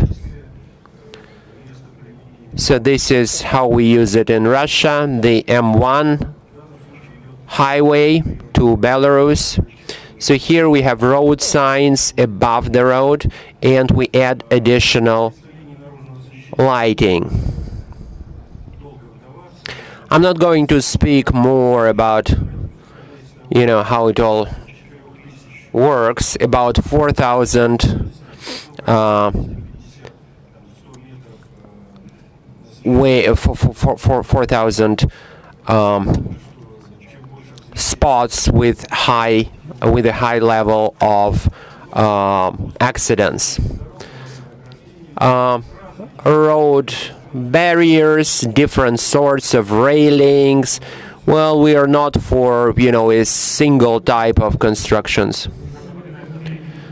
They're reminding us about the time limit.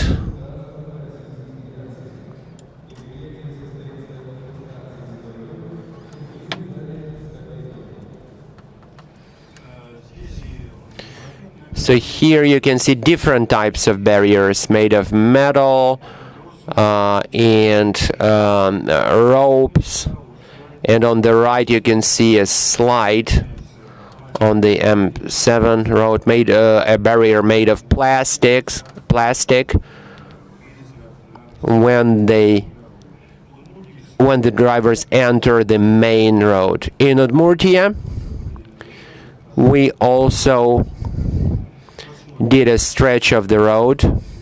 So we'll see how it will all work out. They did it in Krasnogorsk. So we need to see how to use it better. So it's good that we can, divide the traffic. As far as the yellow lane marker, I understand that not the whole audience is agreed. Not all of you will probably agree to this, but we think that it is feasible. So when I show you this slide,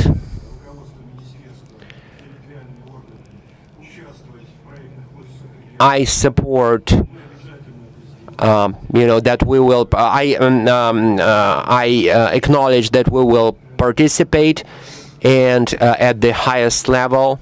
So we'll participate in all of the events that are planned. Thank you very much for your attention, dear colleagues. Questions? Comments? Have a comment. Where are you? Over here. Okay. You suggested that I come to the presidium. No, in the hall. Please remain in the hall. The person who spoke said that he was the first.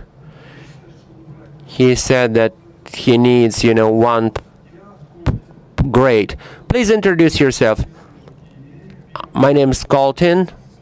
I'm the head of the First Union of Russia, the former teacher of Moscow Automobile Construction Institute. And when I came and I asked them, is there anyone from the traffic police? And he said, well, every second one of them is from the traffic police.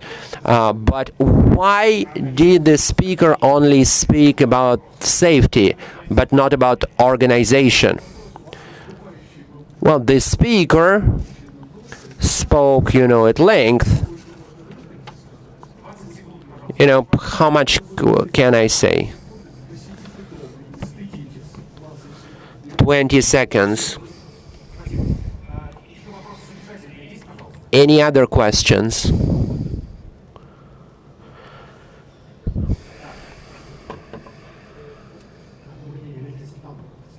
Amelkin Stepan?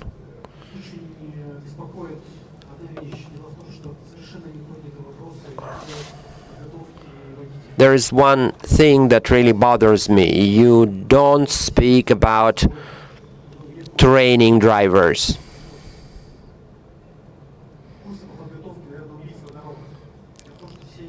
So all of these technologies are from the 1950s. So they don't correspond to the requirements of the modern car. So we see that, nothing is done for training drivers. They say, okay, the drivers may be good, but at a global level, at a federal level, this issue is not being discussed. And it is very, very odd. So I would like to suggest that we think about it. Because, well, the situation is pretty bad with, training drivers in Russia. So it's like taking a person to a boxing hall, explaining it to him how to box, and then we, put him against Lebedev or Mayweather. I don't think it's right. Well, I'm used to using only numbers, specific numbers. Well, the number of accidents with young drivers is decreasing, and it has decreased this year too. As far as my presentation and training of drivers. So at this forum, there are people who are concerned about, this situation. But so you should ask this question, you should address this question to the Ministry of Education and to the driver training schools. There are discussions on this subject. I don't know why you think that there's not enough. There are discussions. A few questions, a few suggestions will be made. I don't want to, go ahead. I think that the mass media may not interpret my words correctly, but still I understand that we need to work with drivers, we need to increase their quality, we need to train them how to use, practical things and so forth. So this subject is not being discussed. So as soon as the project is published, you will see it yourself. The only region that has achieved, the goals of the May decree is Moscow. We have the first deputy of the government of Moscow here, Alexander Ivanovich Khodakov. So what is Moscow doing in this respect to increase traffic safety? Thank you very much for giving me the floor. I will say a few words about the success that we've had here in Moscow. Alexei Anatolyevich spoke about, the analysis about what we've done. So there are different types of accidents, and it's the same thing. Well, it's a little less. I mean, those head collisions, there are fewer of those now. Head-to-head collisions. Because we're constructing barriers in as far as the numbers. Moscow has achieved the result that were set for us by the safety strategy up to 2024. So right now we have, a social risk, many casualties per 100,000 people. But the goal is still the same, to decrease mortality and to decrease it to zero is fairly difficult. But the goal is like this. As far as the methods that we use to achieve these results, we have a situational center for the organization of the traffic, and there are 3,700 detectors. 170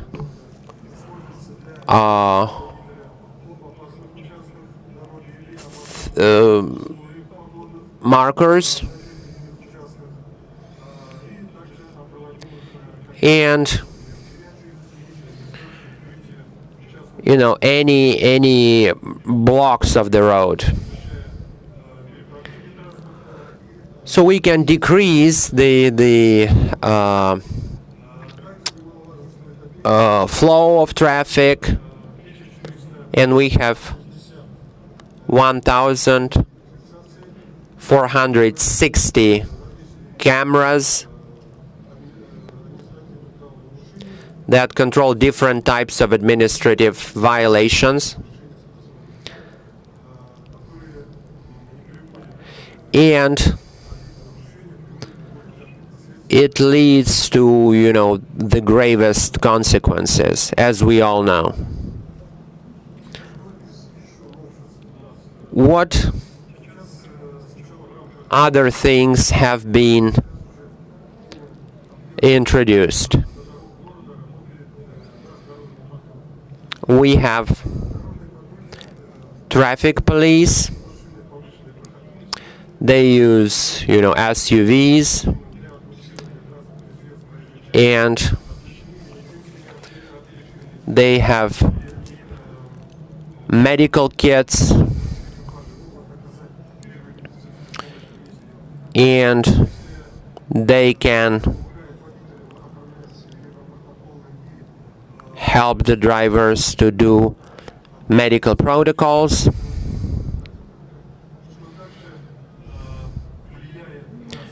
So it all influences the level of accidents. There are 25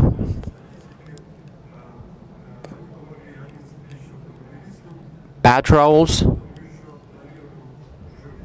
and by the end of next year we're planning to introduce 35 more. Another event that was shown Nikolai Evgenyevich's presentation, we have enough lighting, but we need more.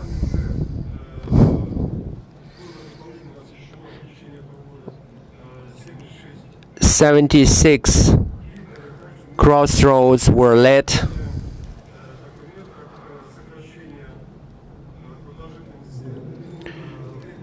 and the waiting time for pedestrians should be reduced, because if it's a regulated crosswalk, then sometimes, even if it's red, the pedestrian still crosses the road. So for 200 spots, we've reduced this waiting time. If we use these methods, we are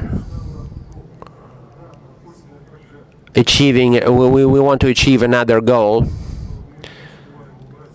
The speed limit is being increased. We also want to control the construction objects. So you can see that there is another patrol going there, and then it is transferred to the traffic police, and the traffic police make a decision. As far as an indicator as to how we see positive dynamics here. So the load of the roads in Moscow has decreased by 25%, according to McKinsey. Moscow's sixth, and according to the MSU rating, we take, we take second or third place, sharing it with London. Thank you very much. Any questions, any comments? Thank you. So we'll come back to this if we have more questions. Now I would like to speak about a very conflict situation. There is this threshold of 20%. If the speed is increased by 20 over 20 if you exceed this speed limit by 20 kilometers per hour, then you get a fine. If not, then you don't. So this threshold, is it feasible to reduce it to 10 or not? No other country really has it. So let's take a vote.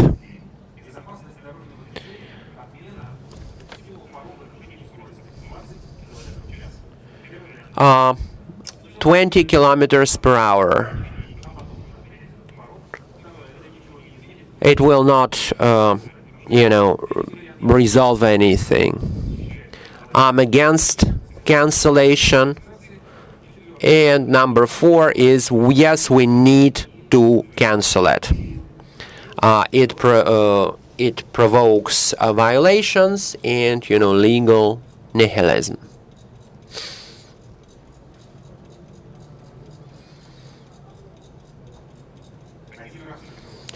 You can only push the button once. Some people try to push it twice. Most people are against it, even with a lot of, comments. The leader is that it will not change anything. Those who have violated it will continue to do so. So those of you present on this stage, do you have any comment on this? Sergei Vasilievich? Well, I voted for the first option, and I will explain why.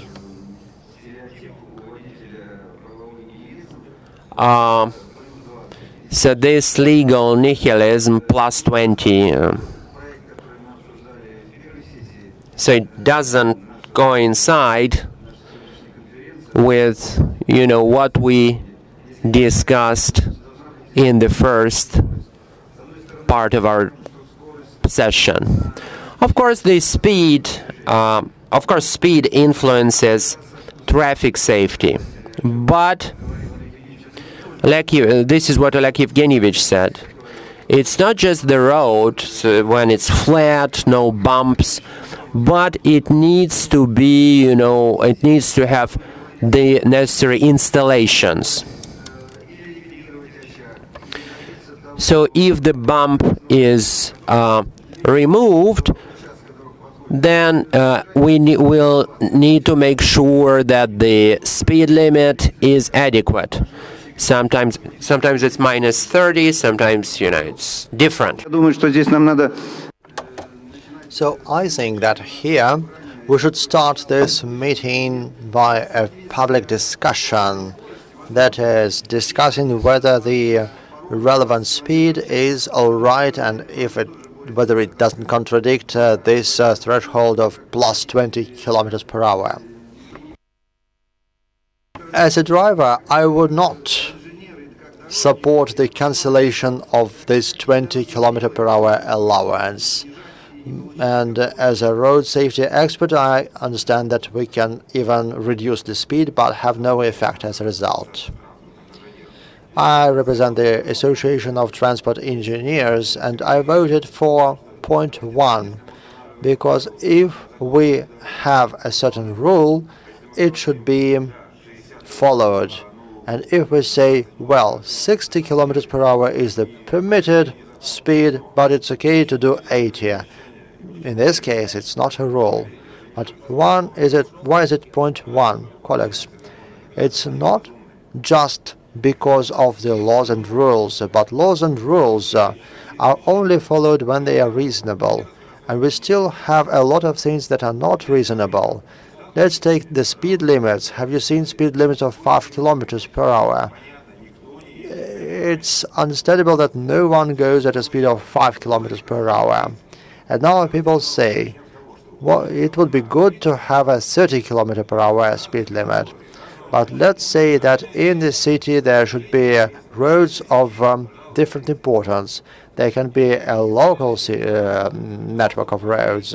It's okay to have 30 there. But if there is a highway road, then we can't just have 30 kilometers per hour there. It might be 60, it might be 80, but then it should ensure the safety movement at a speed of 80 kilometers per hour. Just one simple example. When I approach my house, I have a road sign, speed limit 20 kilometers per hour. But no one follows it because it's silly to go 1.5 kilometers at a speed of 20 kilometers per hour. So look at those people who write textbooks. They say that the visible area should be about 400 or 500 meters. If it's more, then drivers start to violate the rules because they don't want to follow the roads that are for more than half a kilometer long with a speed of 20 kilometers per hour. So the main idea is that the rules should be reasonable, the speed limits should be reasonable. Well, actually I didn't vote, I did not see the remote control, but we should not deceive ourselves. The direct question is whether we need to reduce the speed by 20 kilometers per hour, because we all understand that it's okay to exceed the speed limit by about 19 kilometers per hour. So actually I agree with the previous two speakers because we need to bring together point 1 and point 4. We need to do away with this plus 20 kilometer per hour allowance. We are not a banana republic here. It's clear that if the speed limit is 60 kilometers per hour, then there should be no plus 20 allowance because it's the legitimate part that we add to our speed, and the network is not always ready for that. And sometimes there are also special roads which were specifically prepared and we were able to increase the speed limit. And we increased the speed limits there. And we watched those roads for 1 year. And we could see that the rise of the speed from 90 to 110 did not result in more accidents in this section. So where we can, we should increase the speed limits. Where we need to, we should reduce them. Thank you. Igor Titov, Sevastopol, who recently completed the project for video registration of speed violations. That was a whole concept. We have more than 200 cameras, and we did this for more than a year. It took a long time because we were very thorough about various road sections. We worked with the road police, with other institutions, and they understand very well that the population of the people in the Sevastopol is really advanced. There are some militant pensioners there, and they understood that there would be lawsuits. And that was the case, actually. There were a lot of disputes. So regarding the adequacy of speed limits, our speed limits are really adequate. They are appropriate. So I voted for clause 4. So we should cancel this plus 20 speed allowance. Yes, you just should not violate the speed limit. I would like to ask you about this. What do we do in a comprehensive way to increase road safety? What's after-door plan? I just want to remind you that we are lagging behind the schedule, so please be brief. I understand it very well. I'm not going to read my report. And in the first part, I already told you about most of it, so please just run the slides. Wherever necessary, I'm going to comment on them, and I'm going to answer some of the questions to me, and I would also like to comment on some of the voting. First of all, Oleg asked me to explain what it means an appropriate condition of roads.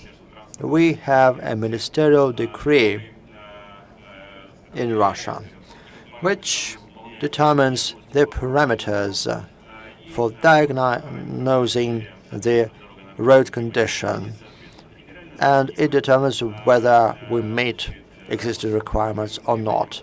There are federal roads, the most important ones, and there are the following parameters. That is evenness, that is strength, the number of deficiencies, and the friction between the wheel and the roadbed. When we started implementing the Safe and Quality of Roads project, we understood that there were a lot of roads that were far from perfection, and Oleg would probably agree with me. The same road safety, the friction coefficient, how does it affect safety? There are quite primitive methods of measuring it. So what I suggested is to understand whether roads are appropriate or not according to two parameters. That is the evenness of the road and the presence or absence of deficiencies. We took up the methodological recommendations and we determined that there would be two parameters, the evenness of the roads and the absence of deficiencies. I'm talking about humps. So there may be different opinions as to whether I answer this question or not. I'm ready to join this discussion. And this is the first vote that the organizers arranged. The key factor in road safety, that there was road safety, there was road network development, and two other parameters. There was comfort, right, and the speed, right. So most people voted for traffic safety. Dear colleagues, the safest road is a road where it is impossible to go. There will never be any accidents there. It's just a provocation on my part. I believe that our priority, the national priority, is safe and quality road. So roads should ensure passage and quality, and at the same time roads should be safe. So they should be safe and comfortable at the same time. And this is the task of all the road experts, of the road police. They are seeking to fulfill this task. There was question 2 as well, and this question is often asked. That is, how we determined the amount of funding. When distributing the funding earmarked for this national project, there were a lot of discussions. We gathered in May and discussed this question. We discussed the criteria. We talked about the population of the regions, the areas, the length of roads, and it was next to impossible to have a certain comprehensive criterion. And what we did was quite simple.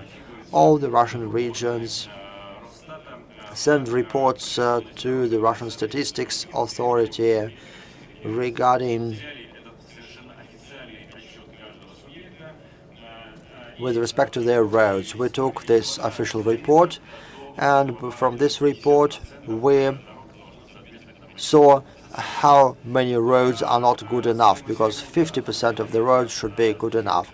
The cost of 1 kilometer of road costs about 11 million kilometers for 11 million rubles for a kilometer, and those regions of Russia who had 50% of normal roads already fulfilled the task set forward by the Russian president, which is why the money doesn't go to them. The money goes to city agglomerations where 85% of roads should be appropriate.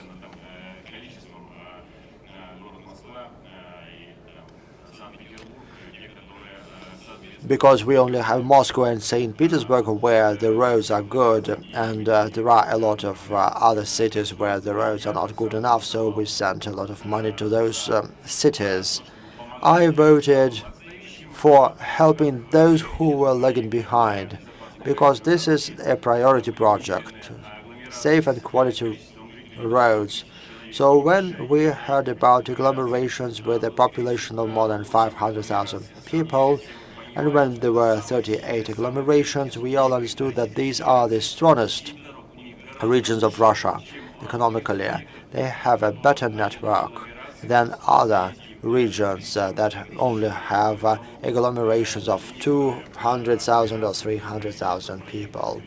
So some of the regions made it through to this priority list, even though they already had 70% of appropriate roads there.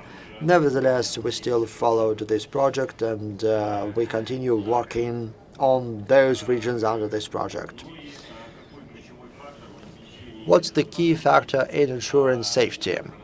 I voted for total control, because I believe that when we go abroad, we all know that photos are taken, actually we can lose our visas, and this is why we always follow the road rules.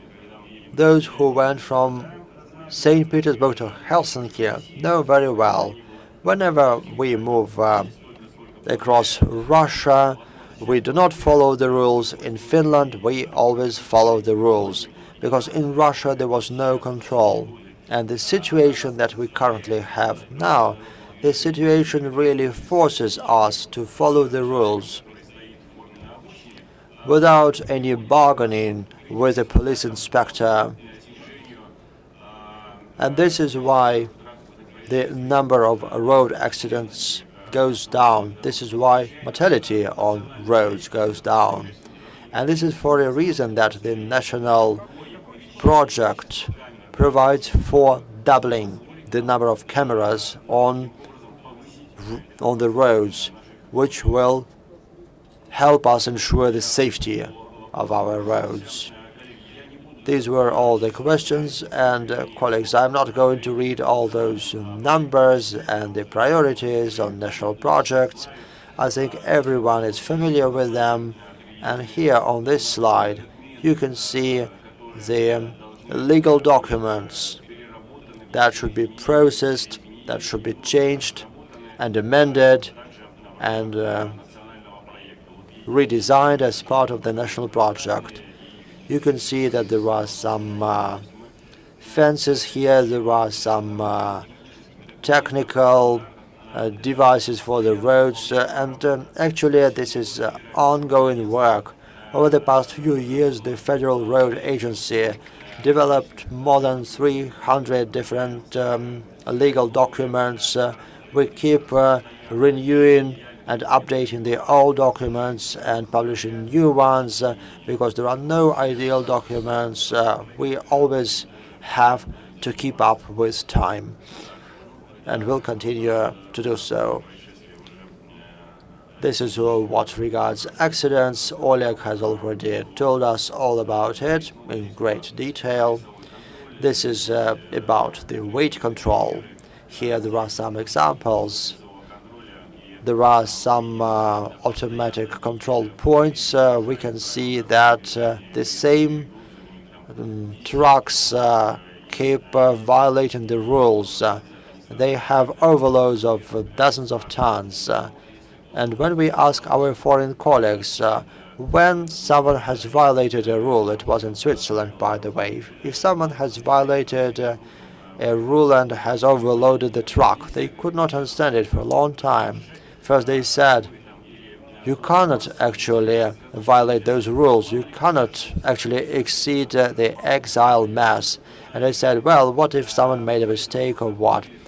And my colleagues in Switzerland said, you know, it's impossible to sell a truck after that.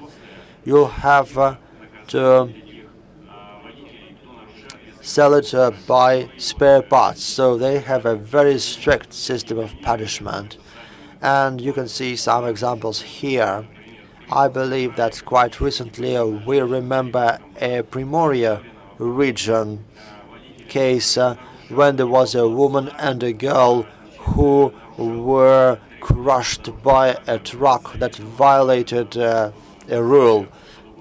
And the driver understood that he put other people's lives under threat. So we should be really very strict here. And the weight and size parameters should be observed strictly. Right now it's 34 tons. It's in line with the European norms. And if we add another 2% of margin of error, and there's the 5% of the margin of error of the scales, so we add 7% to that limit, to the full mass of a truck that can use a road. And this additional 7% is a threat to the life of people and a threat to our roads condition. This is the meteorological system, how many kilometers of our roads it covers, 30,000 kilometers of federal roads. That's part of our transport system as well.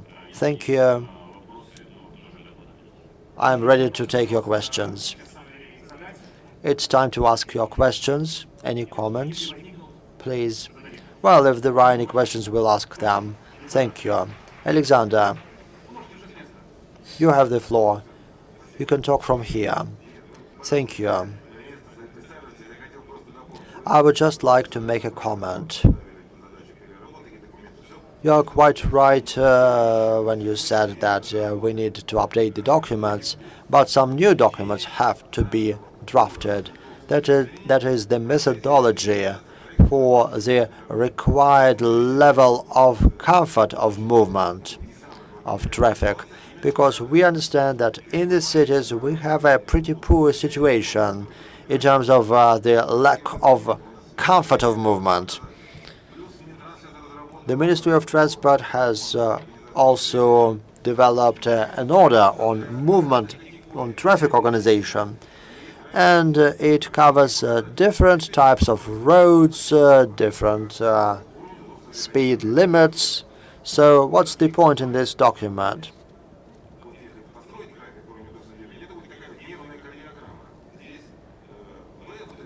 Today,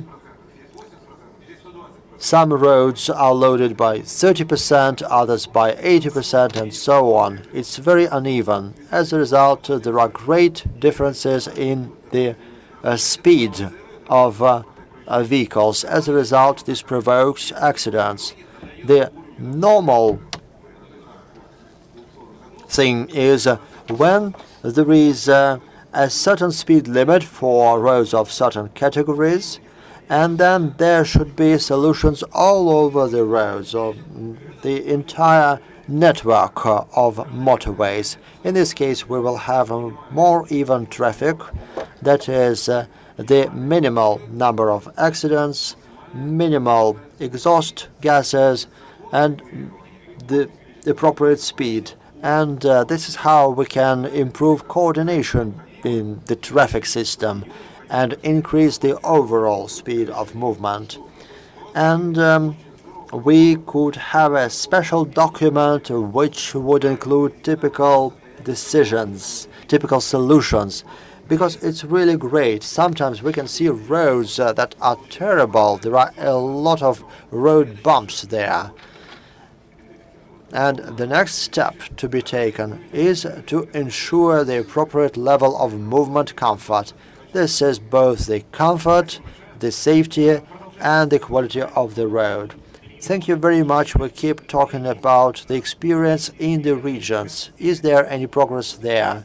There are some positive changes. In the Moscow region, there are all types of questions, and I give the floor to Mr. Treskov from Moscow region. He'll tell us about what has been done and how. Please be very brief.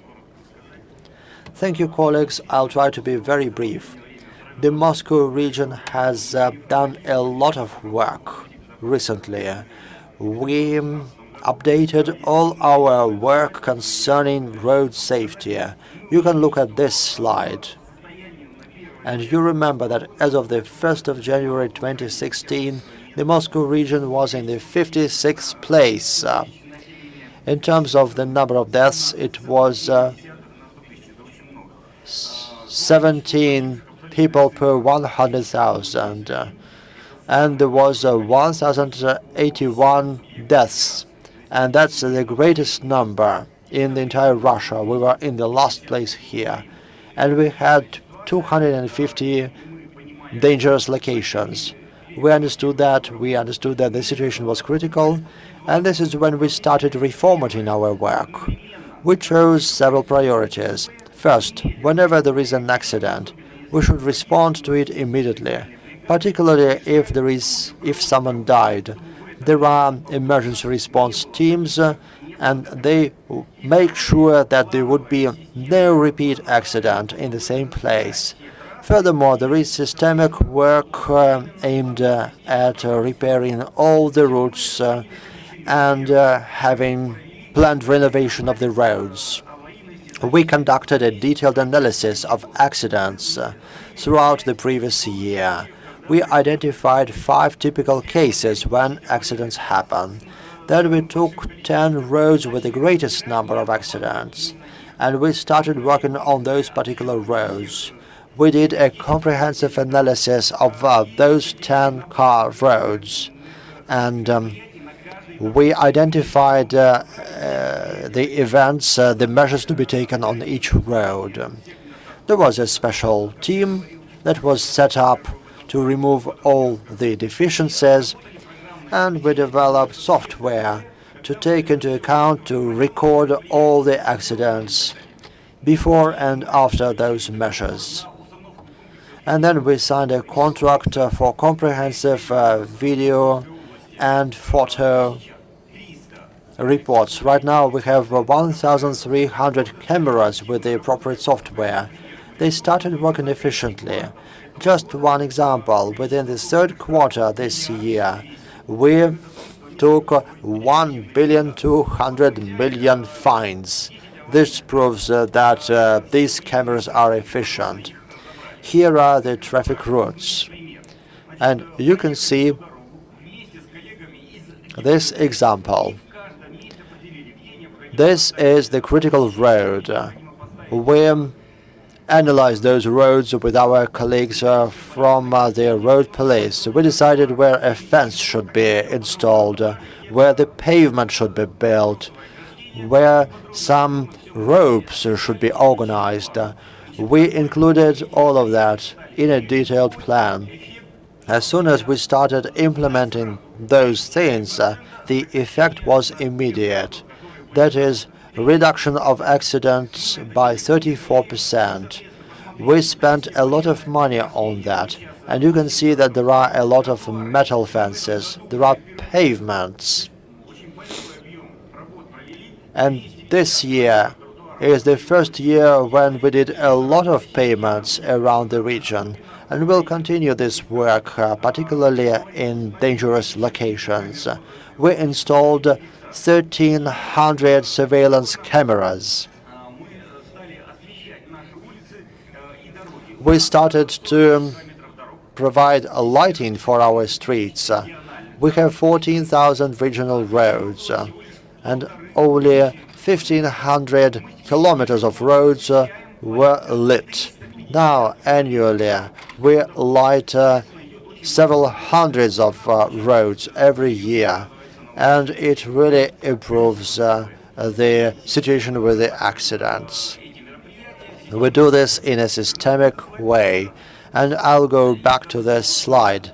I'll tell you once again that we spend about 3.5 billion rubles per year on those measures, and we spend about 10 billion rubles on the total list of measures, and it provides a certain effect. I'll tell you later about it. The first thing that we did, all those places with accidents, where accidents happen, there's an emergency response team that goes there immediately. And then we looked into the causes of accidents. What should be done to prevent a repeat death or accident there? Usually, there is information collected about all those things, then we analyze it, then we plan it. We used to work it in a different way. In March we received some information, then there was some plan in April and May, and as a result we lagged behind by a year or 18 months. Now we don't need it at all. We'll look into the situation immediately. We'll remove the problems immediately and look at those numbers. Wherever we had those measures of rapid response, no single accident with dead people repeated. And we keep working on this. We work with every accident. We have mobile crews, 4 mobile crews. We bought the equipment. That's the escalators, manipulators, trucks, and various road signage trucks. So for any accident, we don't need to do any competition or any call for bids. So we review each accident, and then we make a decision. And then within 7 days, they should be resolved. We also did a special program. So it is used as a mobile application. So here they take pictures from using the mobile phone, and we describe all of the deficiencies, all of the problems, where it happened, how it happened. We give them a description. And then we tell them, what lanes to install, how to do this, what measures should be taken, and then they immediately taken. The period is 1 week, and then no accidents with casualties have been registered there. So again, what measures were taken, what the situation was, what we did. Okay, let's move on. It's a comprehensive approach. So every year we identify 80 to 90 roads to repair. We repair a lot of roads. 3,000 to 3,500 kilometers every year. So the speed limit is increased, and we do it comprehensively. We took 79 stretches last year. This year we get its effect. We're getting the effect. So the number of casualties, the reduction in it is, about 11 to 13%. So it's a comprehensive reduction. We take 100 worst roads, 190 kilometers of pavements, 179 kilometers lighting, and of course it gives its effect.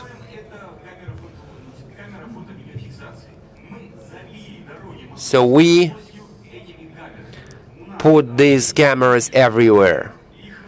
We have mobile cameras and we also have stationary cameras. There are other cameras. We have cameras on federal roads. We put cameras everywhere. We had a concession, and now it's giving us the result. So here you can see how the number of casualties is being reduced. It's difficult for us to compete with our federal colleagues, but we managed to reduce the mortality here. So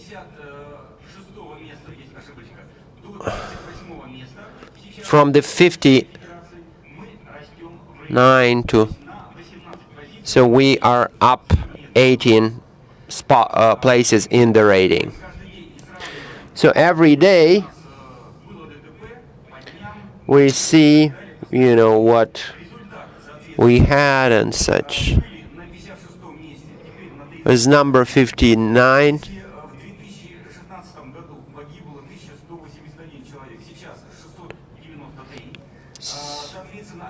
2016 in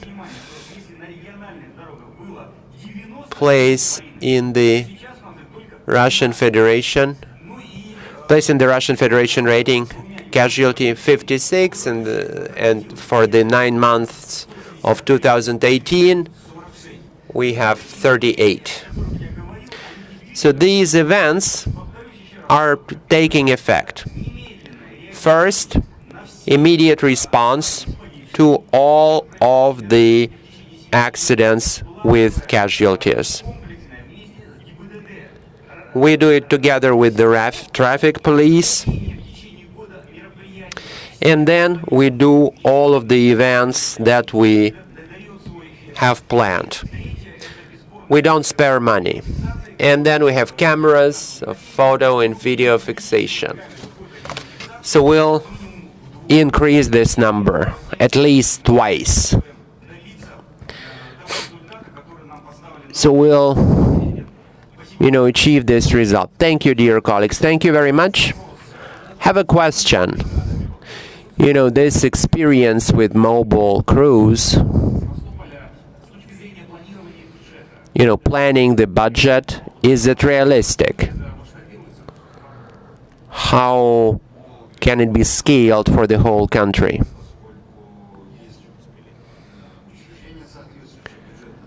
There are events, so the funds are provided, but it's not the question.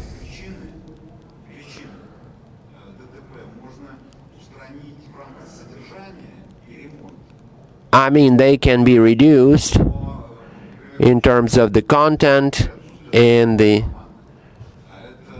when you make an entry, same thing. We are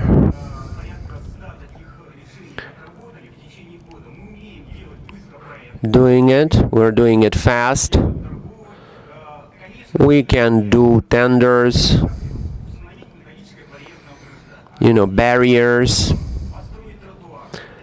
build a pavement. If we repair the road,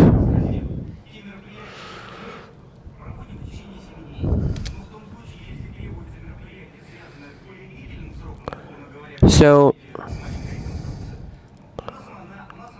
if there is slight reconstruction, it takes only 1 year. But this entry pocket, I mean, it's not really a cause of the accident. So we need to divide the traffic, or we need to build a sidewalk. This is what we do fast, and I already brought up examples. The result is 0. Thank you very much. You said a lot about the federal roads, and we'll speak about them at length. We have Yuri Muslimovich Bayramov here, co-chairman of the Russian automobile roads. Please say a few words about what you do and how it is applicable in other spots. So we have 3,329 roads, 1,719. Number of accidents, it has reduced. The number of casualties has also reduced, but has also been reduced. But so we have 449 casualties.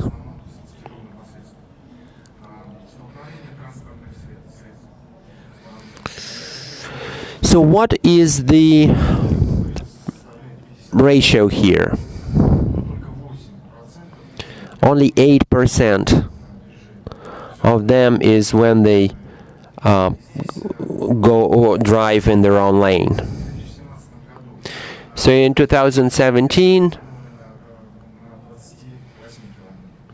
the restriction is on the 28th, is on kilometer 28. Then it's 79. 58 in 2019.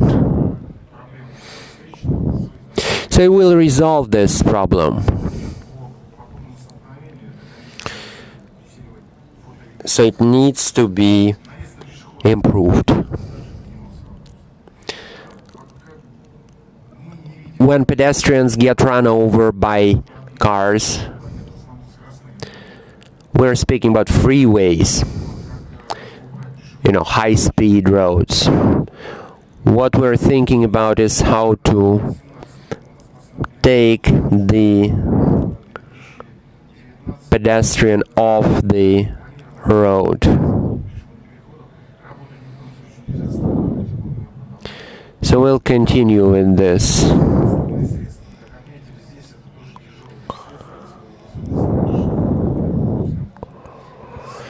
So it's 10.5%. I will bring up an example. The number of accidents increased by 3 times.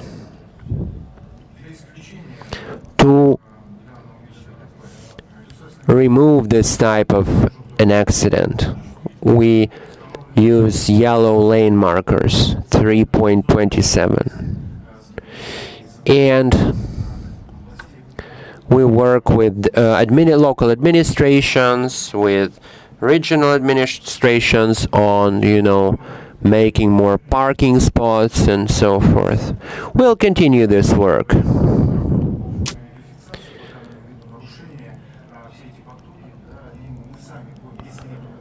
So if we'll continue this work and we'll do more. So the state corporation asked us to improve the situation. I would like to draw your attention to the fact about all those things with foreign license plates. There were 44 accidents, 21 persons died, 50 were wounded. So punishment should be, imminent. But there's no punishment now? No, there's none. Cargo transportation. Well, if I say that it's a big problem, then I won't say anything.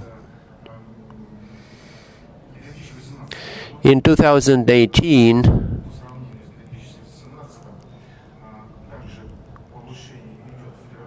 the number is the same. So it's also an accident with grave consequences. 2015, the numbers were Armenian, 8 casualties, 43 wounded. On kilometer 220, we have the Chris video fixation, and the speed was 120 kilometers per hour, but the allowed speed limit was 90. 4 people got killed, 14 were saved. There was an accident with 5 casualties and 12 wounded.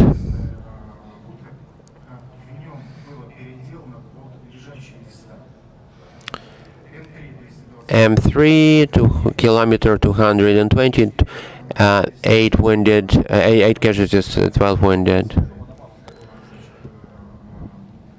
So again, they transported labor workers to Moscow. In kilometer 524, 5 casualties, 12 injured. Perfect lighting. 1 bus stopped, and there was another bus coming, and so they collided. The technical you have to take care about the technical conditions. Starting from 2016, they have collected statistics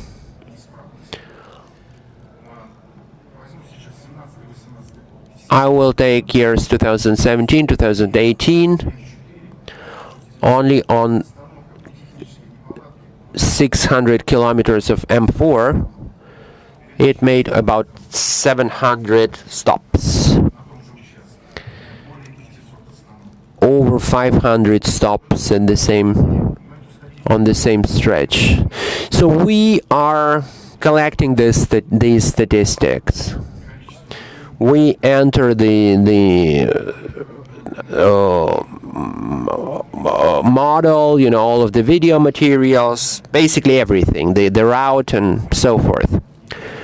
What suggestion do I have? A suggestion for everyone. If we do this work at all of the stretches of the road and then we submit these statistics,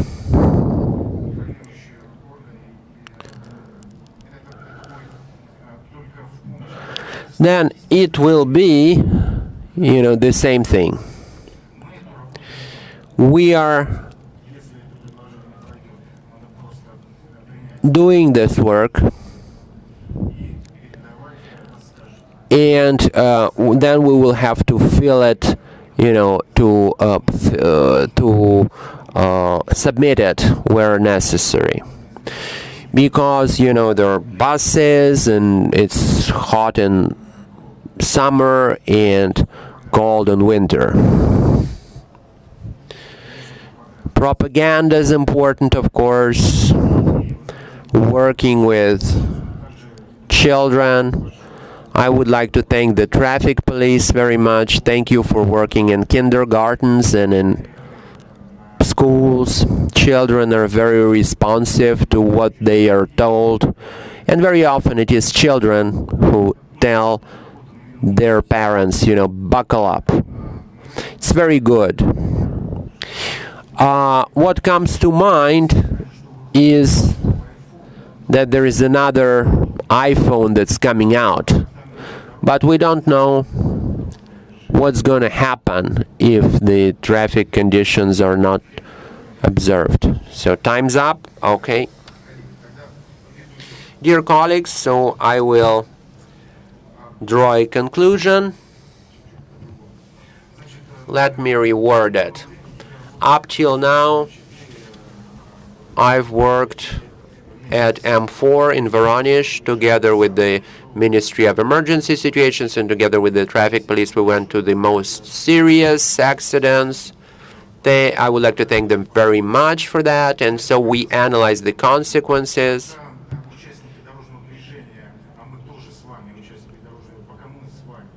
Until we understand this responsibility,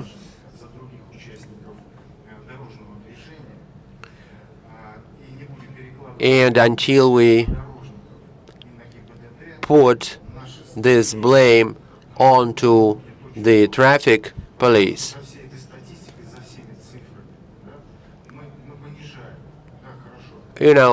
It's different.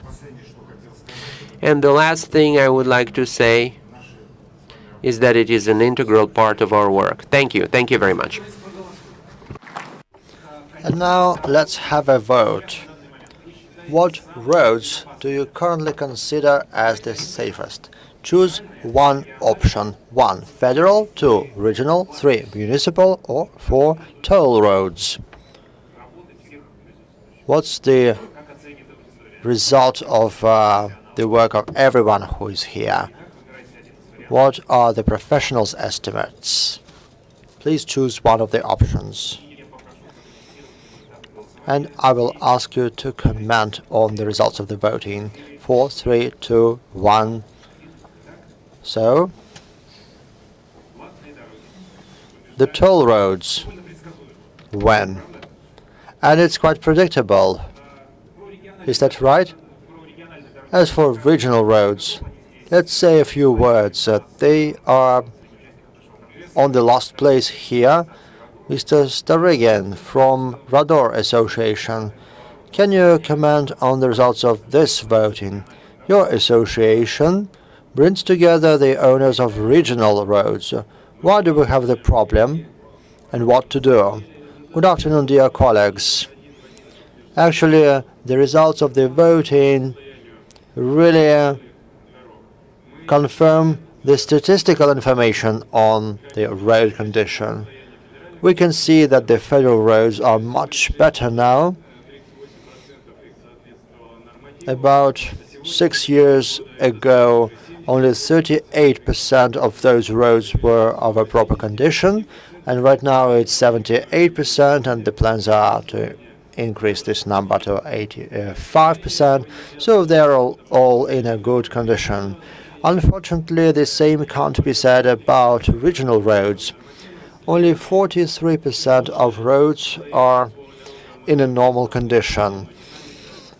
Local roads are slightly better, but the dynamics is negative these few years. And of course, we lay all our hopes with this new project, Safe and Quality Roads. Before the beginning of this meeting, my colleagues and I exchanged the results of another vote, which was conducted a few years ago when toll roads were among the leaders as well. But out of 1.5 million kilometers, we only have 2,000 of paid or toll roads today. Well, it was back then, and now it's 52,000 kilometers, and regional roads are much longer. So the regions of Russia are facing very complex tasks. Relevant projects for 2017 and 2018 showed their high efficiency. It was obvious for this autumn, and there was ongoing work to expand this project, to roll it, to scale it up, to cover all the regions of Russia. And now we can see that this task has been resolved. And right now, those millions of people who are becoming part of the safe and quality road project will be able to feel this.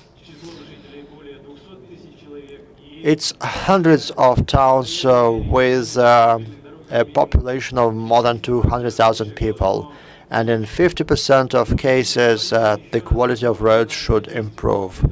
But let's look at the statistics once again. In order to achieve those targets, we need to fix thousands of kilometers of roads per year. It would seem that the task is not so complex given the scale of the country. But we are talking about regions where there's just 10 or 15% of normal roads. This means that they should increase the amount of road repair manifold, and this task can only be fulfilled when all the aspects of the project are taken into account. We started working on the project in September, October, and November. The Russian regions did a lot of work. They developed a very detailed program for 6 years. There was approval from the Ministry of the Transport. As for the financial model of the project, it's mostly designed for repairs, for repair work. But we have a lot of roads which require much more investment, including overhaul. We have a lot of roads that are in a bad condition with dirt surface, with intermediate surface, and we need to reconstruct all those roads. We have a lot of problem bridges today. And of course, this project should undergo considerable changes. This project has internal risks. Of course, we will work on them, we will consider them. And as part of this Transport Week, actually starting from next Monday, we are going to defend this project at Rosavtodor, and then we'll invite every stakeholder at a conference for the development of the road network, where we will talk about those tasks specifically. But I would also like to turn your attention to external risks for this project. They involve the pricing, first of all, the prices of the main road materials, in particular in the parts where it's really important for the cost of the work. Look at what the suppliers of sand and gravel are telling us. They are saying that the prices of those materials grew by dozens of percent because of the tariffs from Russian railways. What's happening with the bitumen materials prices? We can see that even in simple conditions without any greater work involved, these prices grew considerably in November and October. We had a conference together with our colleagues from the Ministry of Energy and the Federal Anti-Monopoly Service. And market players kept saying that the market would regulate everything. Unfortunately, we can't see this today, and we have strong doubts as to whether the market can regulate those issues. We believe that government regulation is necessary. Everyone should play by the same rules of the game. Today, road guys have a profitability of 8%. And when we talk with our counterparts, we cannot actually lay all the risks on our contractors. And we would like to focus the attention of deputies of the State Duma and representatives from all the regions. So we would like to ask them to work with these issues so that they are resolved. So the building materials are too costly. And it's not a secret that today, when we build a road next to a village, and we can see that an oil pipeline or a gas pipeline is being refurbished, it means that the cost of this refurbishment is much more expensive than the price of the facility itself. Unfortunately, these problems are still unresolved. And there are some draft laws which cannot be passed for years. There is one important bill which was first brought to the State Duma in 2012. 6 years have passed, but nothing has changed. So we would like to resolve those issues so that the project Safe and Quality Roads can really be a success. Now we are moving on to the third part of our discussion, which is dedicated not to safety, but greater throughput or greater capacity of our roads. And to set the tone of this discussion, I would like to ask the next person to take floor. He can speak about it for years. This is Mr. Blinkin, director of the Institute of Transport Economy at the Higher School of Economy. You have the floor. I will start. Well, actually, you don't need to show my slides. Well, that's up to you. Well, no need for the slides. Everyone is tired. I will start with a small historical tour.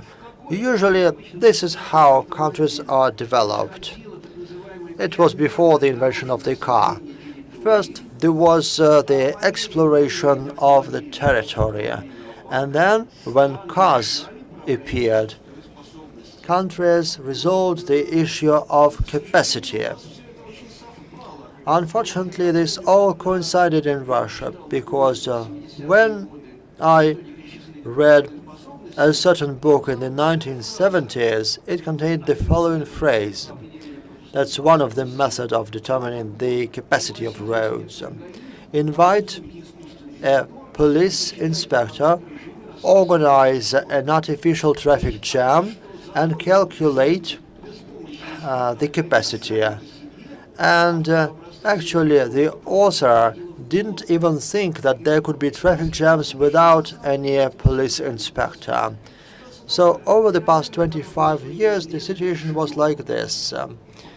The exploration of the territory is not complete because if there are dirt roads, it doesn't mean that all the roads have been built. And not all the roads are built. At the same time, there are about 300 cars per 1,000 persons in Russia.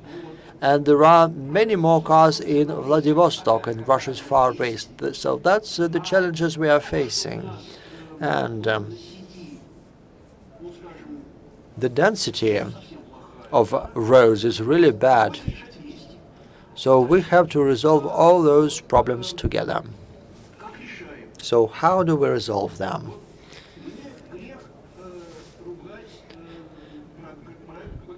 I really can't scold this DKB project because I was a chairman of this project. I will only praise this project. It was very well organized and mechanisms of interacting with the local communities were organized very well. There were people coming from the region, local representatives, and we discussed this project with them. But so what have we decided? Together with the Federal Center and the Russian regions, we improved the situation in a certain part of the road network. Is it a good result? From my point of view, it's very good. But strategically speaking, it's a very modest result because it's a very simple question. The road capacity, that's the traffic that we have today. That's the lower margin, the smallest level. For example, I need a 4-lane road with separate directions, and actually it should be a 2-category road, motorway, or freeway expressway in English. So how many roads do we have like that? 5,200. About that. How many roads like that are there in China? 25 years ago, it was 0, and in 2018, it's 138,000. So that's 50% more than the Americans have. And the Americans used to be the dominant leader, according to this indicator. But now the Chinese have overtaken them. So they build more roads like that than the total number of roads that we build. So for us, it's a really paramount issue. We have a capacity shortage, not back in 1975, but right now we have this shortage. And my colleagues have a map where those shortages are marked, are highlighted with red, and it's almost all the access ways to cities. All of that is on paper. So what we really need is a very ambitious program for road construction. We already have it in part in our comprehensive modernization plan. So we are moving forward, but actually we need to move forward faster. Now please show slide 1 from my presentation, the first slide. So what is it about? On the x-axis, we have the well-being of a certain country. That is the GDP per capita based on the purchasing power of the population. So the richer the country is, the bigger this number is. That's thousands of dollars. On the y-axis, we have the quality of overall infrastructure in special units measured by the experts. This is a pretty precise number. So, given our infrastructure as a whole, the quality of our infrastructure is about in line with the level of our well-being. You can see this red dot, that's Russia. It's a little below the global curve. If we build the same scheme for car roads, unfortunately, we are much below the general trend. And this means that Russia has underinvested in the development of the road network on a systematic basis for many decades, throughout the entire 20th century, actually, and at the beginning of the 21st century. So we need to dramatically change this situation. We need to make a step forward Of course, one step has already been taken. That's two national plans. One of them is called BKAD, and the other one is called a comprehensive plan for expanding the road infrastructure. But very serious political decisions have to be made here. This means that we need the money. It's not a question of money.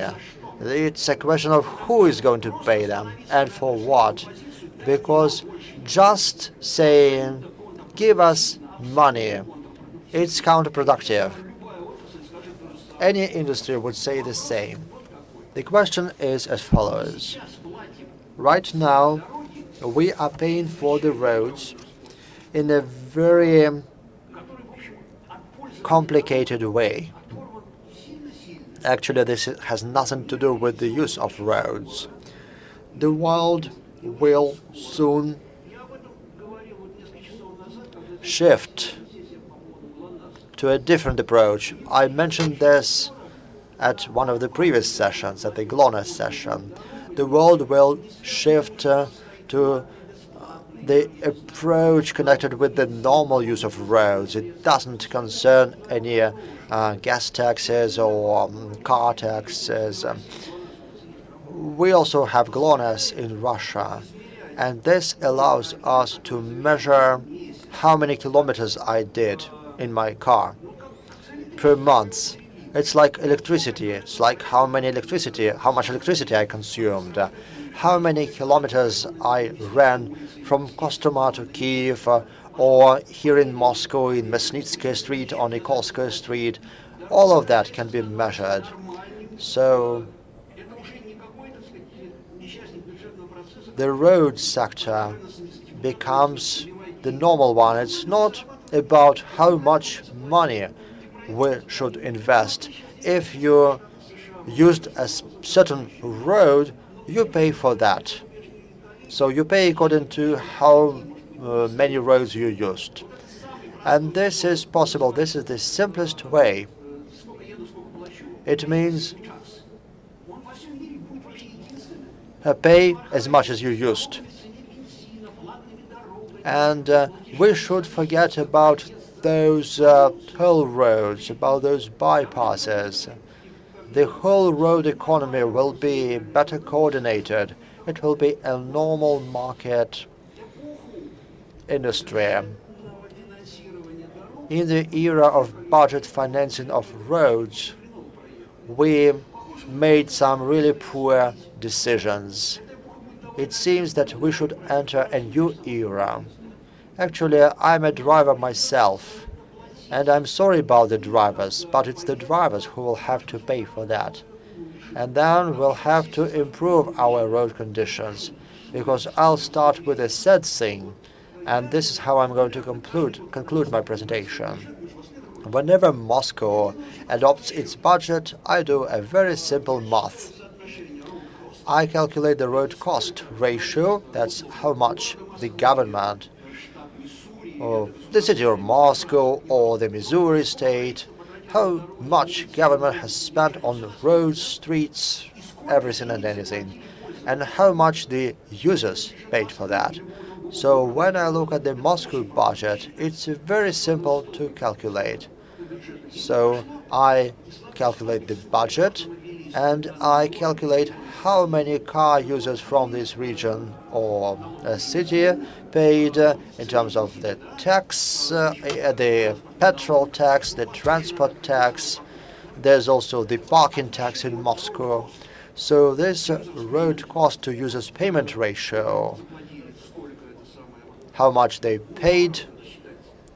Well, we have to calculate the costs, and the road costs will be the denominator. So in Germany, this figure is more than 1, because this money is sufficient not just for the roads, but also for the tram and for the metro. In the United States, it's around 1. And how much is it in Moscow? It's 19%. 4 million Moscow car users pay 19% of what the Moscow government spends on the road network of Moscow. It is called free riding. We have millions of car users who keep coming here and saying the roads are bad. You have to pay for that. If you don't pay for the cleaning of a flat, then it becomes a really bad flat, and we have to face a reform like that. It's just my opinion, but based on the global experience, this is the trend in the world globally.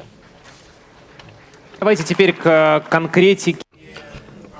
Now let's speak about the specifics of how these laws should be applied. All of the congresses that we have met at, one of the subjects that was discussed was that there needs to be a law on how to organize traffic. And what is going to change? I mean, there is a draft law now, so let's take a vote now. It's a complicated question. So what definition is used in Federal Law 443? Organization of traffic is a set of organizational measures and regulations to control the traffic. Second, maintenance of a road is a set of works to keep it, in good condition. And number three, organization of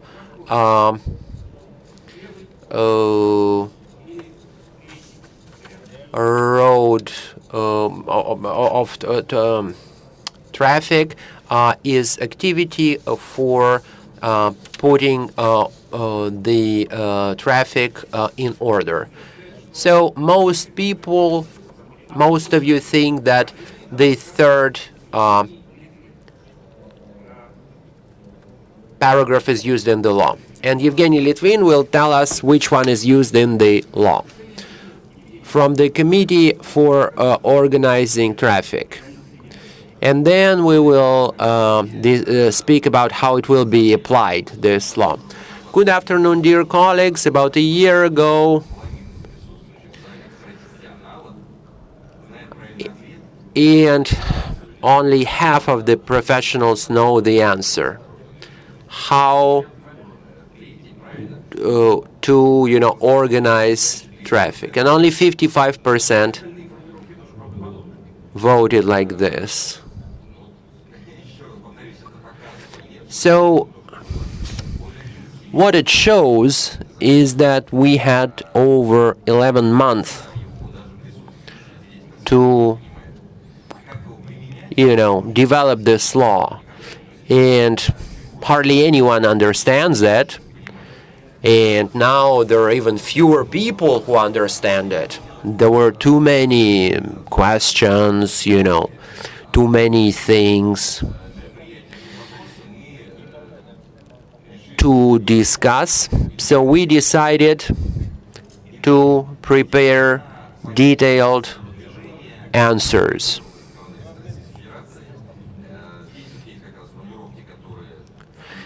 Here you see the wordings that were used. Well, the correct answer is that all of them are correct. They're just used in different laws. The most important thing is that it has become a new way for organizing traffic. Separate budgets, separate duties, separate rights and obligations.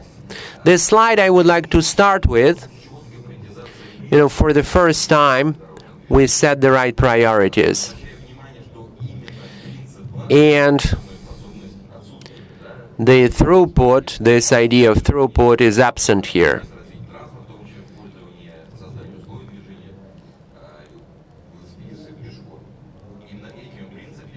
So these are the principles that we can follow. And there are other, duties. Most of these were already observed, were already met. The process has been started.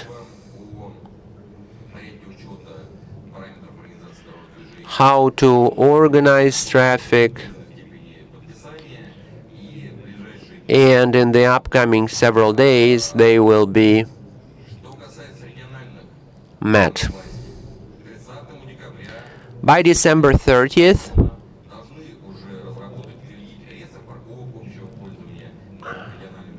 everyone will have to have a register, how to control it. There should be a law for that. There should be a certain methodology for this.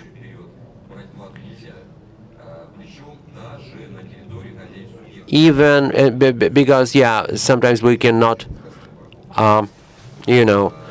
collect fees.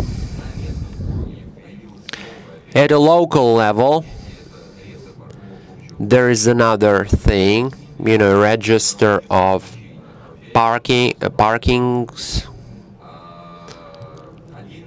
There is another article, how to subject it to different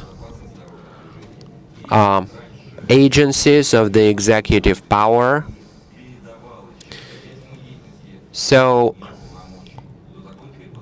the law now allows us to delegate powers. It is very important, but we need to make, changes to other documents. There is another definition, traffic monitoring, and there are even more serious notions here. So that we can consider these parameters. I saw a draft on how to do the monitoring, so it's going to be signed. It should be done at least once a year, with, very little intervals. So it may be, maybe there may be all those mobile cars. So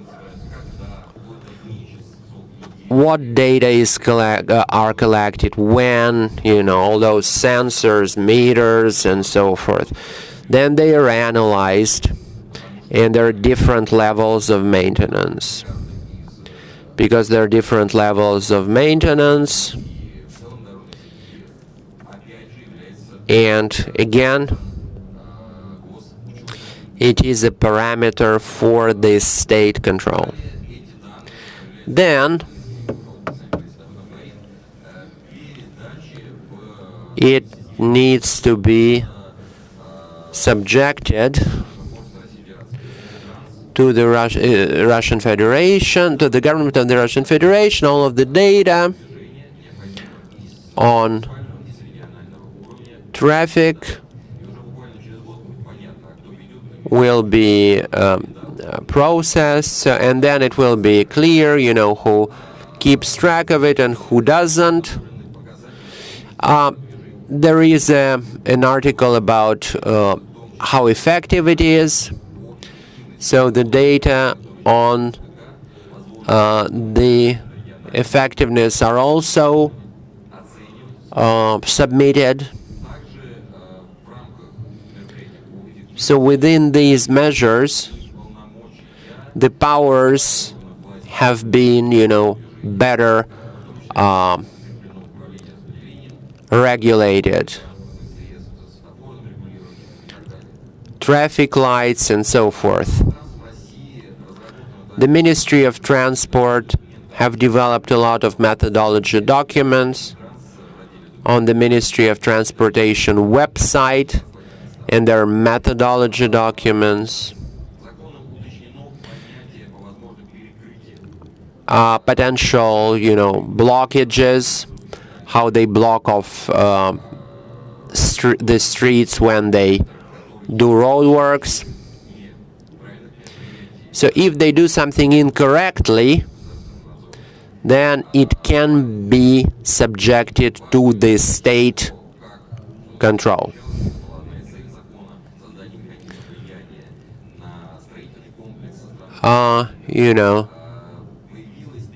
Construction complex.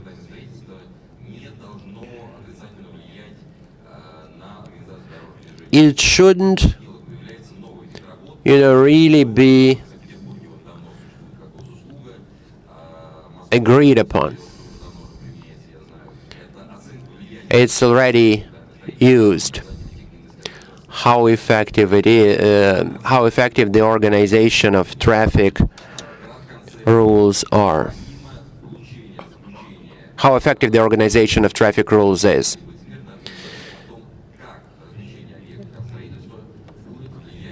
And what we need to do here is, there need to be obligations.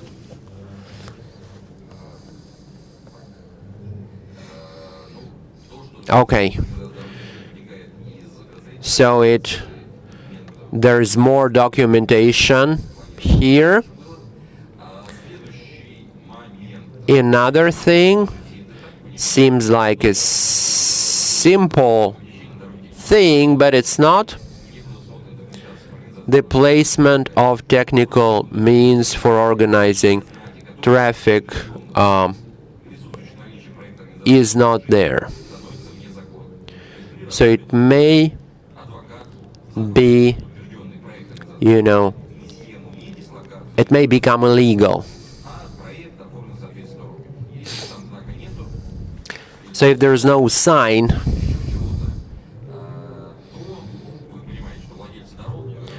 so you know that it can be, a co-author.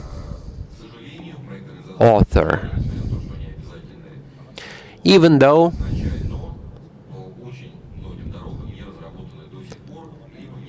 they may not be ready yet. Accordingly, there is another bylaw to replace Order 43. So here there are different XODs and PODs, details, and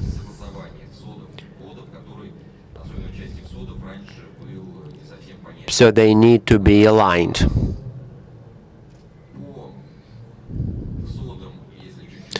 As far as XODs,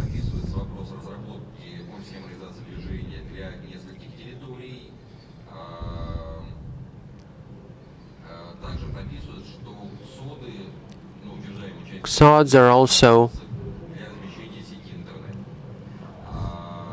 also need to be used for the internet.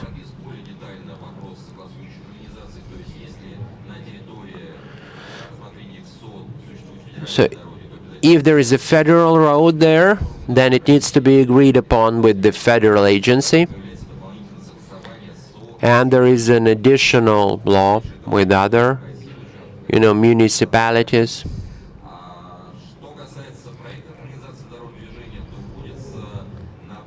So what's new?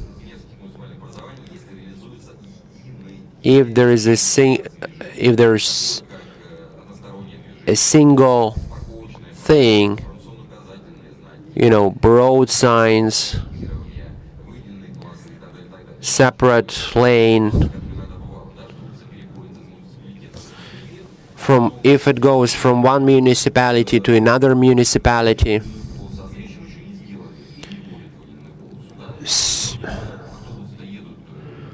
So they, are in the right, may go in the wrong, way. It's even odder. And we should also think about developing a network of, something else. Because there was, a budget collision, there is an event at the stadium, and certain changes are necessary at the nearby area, at the area nearby, the neighboring area. But they say, okay, I have an event, but it's your road. So now there is a new regulation that the organizer of the event should develop the plan for organizing the traffic. The laws are there are a lot of new laws, like parking. Parking is not like is not part of a real estate. It is a place where it is legal to park and leave means of transportation.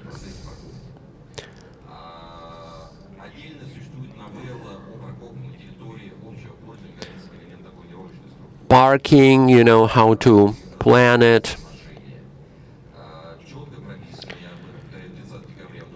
On the 30th of December, there should be a register for general parking, paid parking, toll parking, and so forth. So what comes out of it, if there are no parkings there, then there are other questions.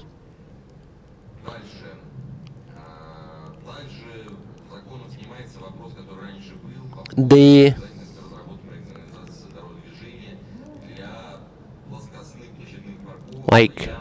different planes, plane parkings. So if there is no project like this, then they can close access to this parking.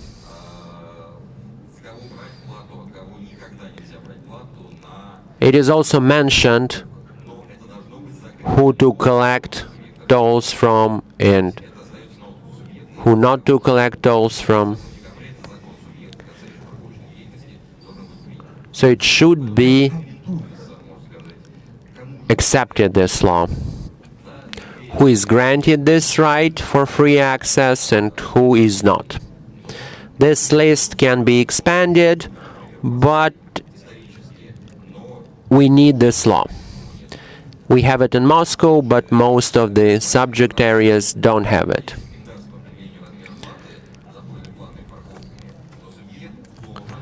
But the subject must make its own regulation,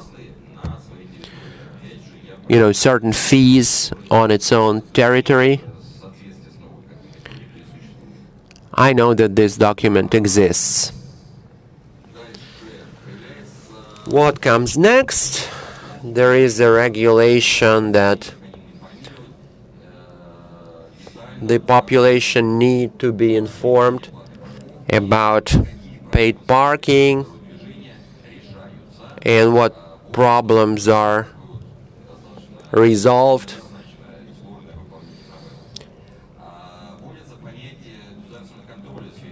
Federal control.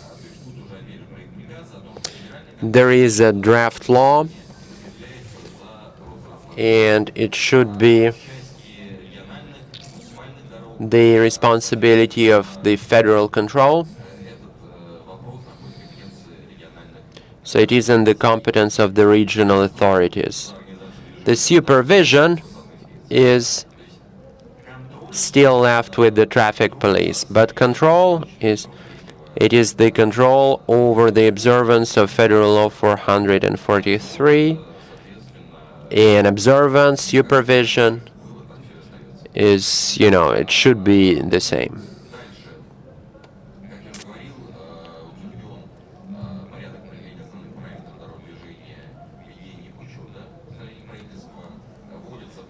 There are new parameters, how intensive traffic rules should be, the traffic should be, and so forth.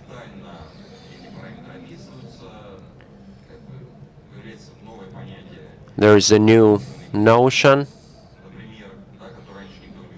like a buffer index.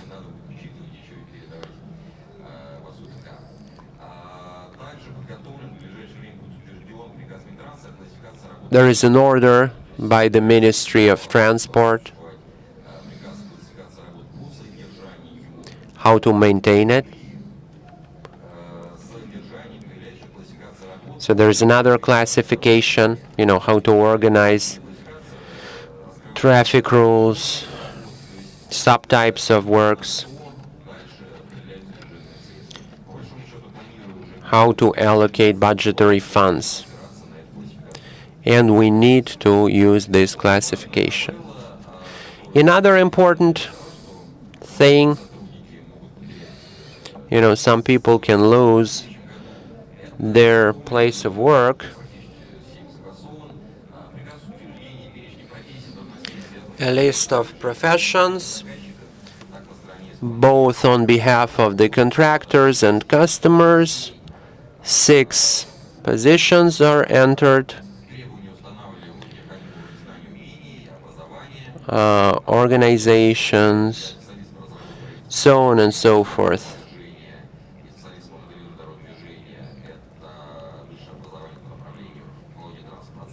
Technologies,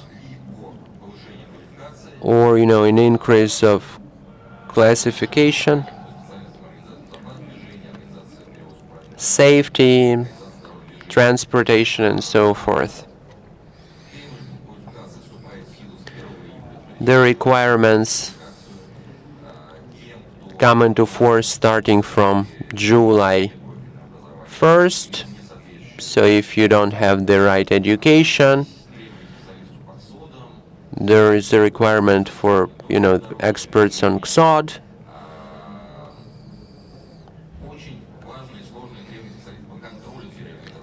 And we need to control it.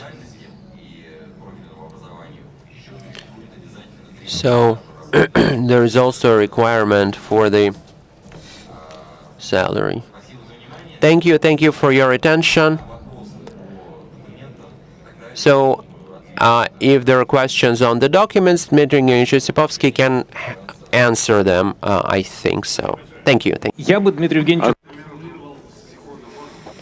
Just one more second, please. There's a very good question about the specialists. It's the specialist education, not a bachelor or a master. That's someone who studied this topic in the university for 5 years. And it's a really important sphere because it really affects people's safety. So I have a proposal to the Ministry of Transport. Let's send a suggestion to the Ministry of Education that there should be a specialty or a qualification. That should be a specialty organizing the safety of road traffic. And there should be education, higher education of 5 years. And after 5 years, universities will roll out specialists, will have a normal professional standard, the entire set of documents to prepare a specialist in the area of organizing and safety of road traffic. Thank you, Dmitry. From what I heard from Yevgeny, the impression is that there are a lot of new things, so will it be chaos? According to the Russian tradition, whenever new laws are introduced, there is a chaos. So is it a question to the Ministry of Transport? Yes. Well, to avoid this chaos, we suggested a delay in the entering into force of this law. That is 1 year. This law will only enter into force 1 year later. During this time, we met different stakeholders. We explained to them certain provisions of this law, some bylaws, which were under consideration back then. And we encouraged a dialogue between different bodies of the Russian Federation, between different authorities, so that they start creating a regional basis and get ready financially to resolve the issues after the law takes effect. 1 year has passed, and as a result, these new regulations are not a novelty for those who are concerned by them. So they had some time to prepare. I would also like to add another thing to what Yevgeny said. The legal documents that are being drafted right now have been analyzed. Some provisions have been announced, and it's not the direct legal norms. These are bylaws, the orders of the Ministry of Transport. So I would like to just notice that we'll still have to pass those norms through the Ministry of Justice, which is why some of the documents might be amended somewhat. Because these documents are not finally approved yet. On the 16th of November, a government agreement was adopted on the parameters of road traffic. There are some other documents that are being drafted, so you have to follow the news. These documents will be adopted soon. Actually, we've all discussed those documents. For example, the most recent conference in Kazan looked in great detail into those issues, and we could see that people really got familiarized with those documents.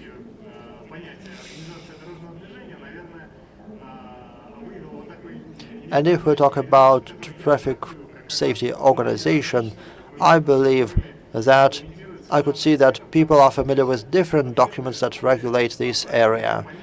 All the answers were correct, and people passed some tests, and we could see that people were really familiar with those laws.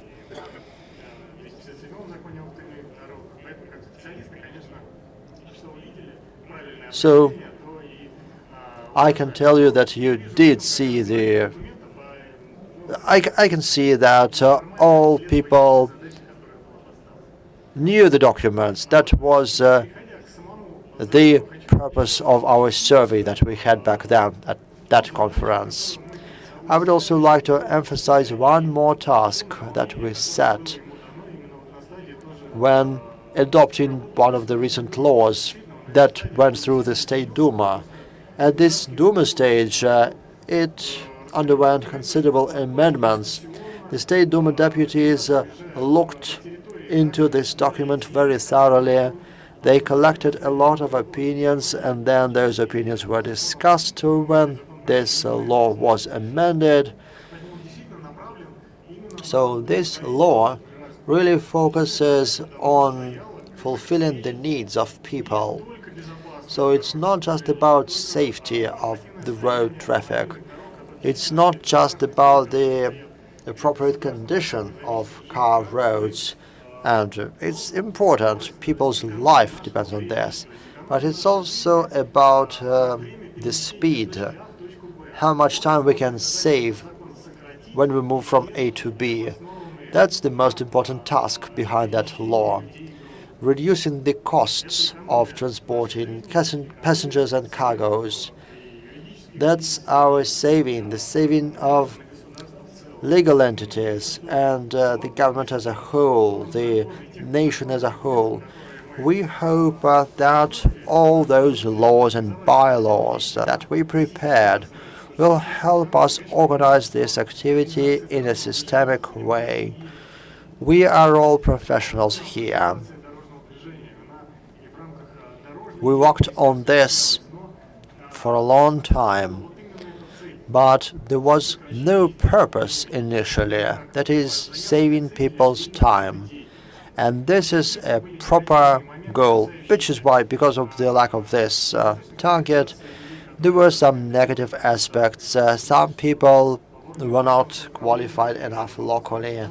For example, the same people who did transport safety did the same things in self-regulating institutions. Sometimes they did some other things. And the decisions they took were not really efficient. We are trying to improve this situation.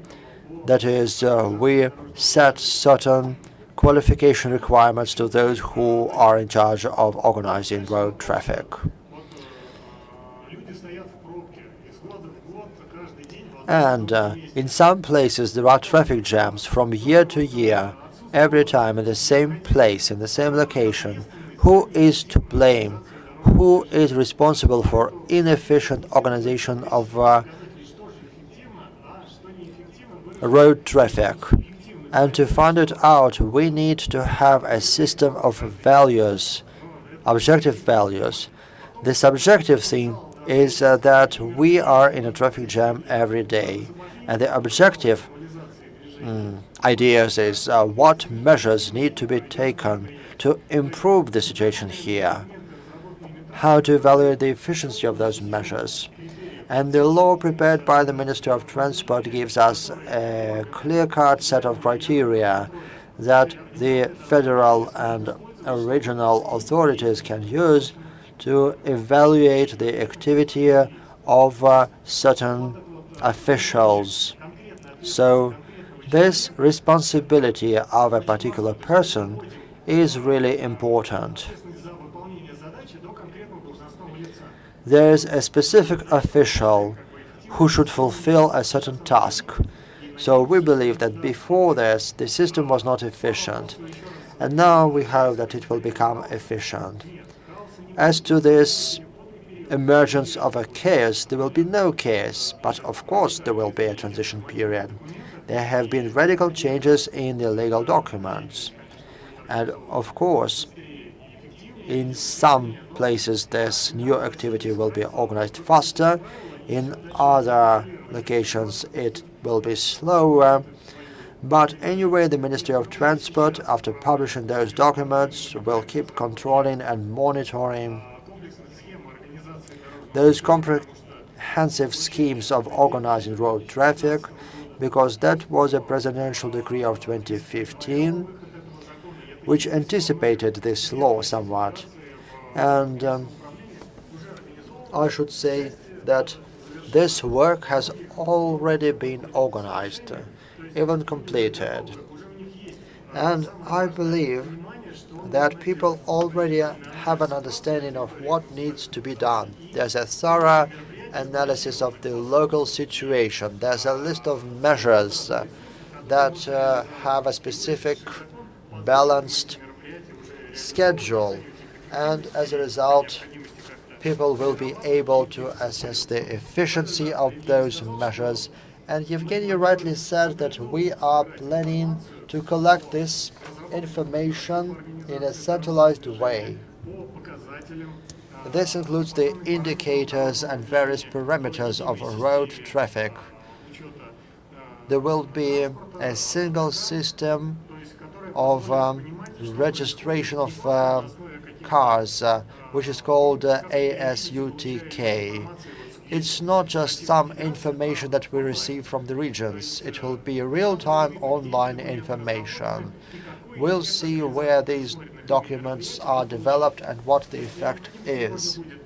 So if necessary, we will be able to ask questions to the authorities to understand what the problem is. And if certain costs are required, if certain financial expenses are necessary, then we'll understand what the problem is, and then some federal involvement might be organized. But we'll have a complete understanding of where the money goes and what for. Whenever the system really starts functioning after the initial period, we believe that it will give dramatic changes to the road situation in the territory of the Russian Federation. Thank you very much. Some comments from the regions, please. We have the leader of transport planning in St. Petersburg. What's your opinion as to what's happening right now? You will be given the mic in a moment. What are you expecting from this law? Maybe something needs to be amended there. Please speak closer to the mic. Dear colleagues, well, St. Petersburg is somewhat lagging behind Moscow in terms of financial resources, but we are working on that. And I do not quite agree with my colleagues from the Ministry of Transport, because actually they could find someone responsible for organizing the road traffic all that time. We were all in charge of those things. There are a few novelties adopted, but actually it's like the old Soviet Union joke.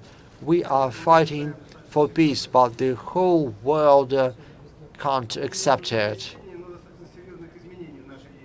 You know, all those innovations have something to do with a lot of shake-up in our industry, because there are certain parameters that were introduced and we don't understand why they were introduced. There is a presidential decree which says what indicators we need to meet. That is reduction of the share of roads that are overloaded. But in the law that is going to be adopted, there is no such index. So I believe that within the next 6 months we are going to have some meetings and we'll have to amend those documents. Thank you very much.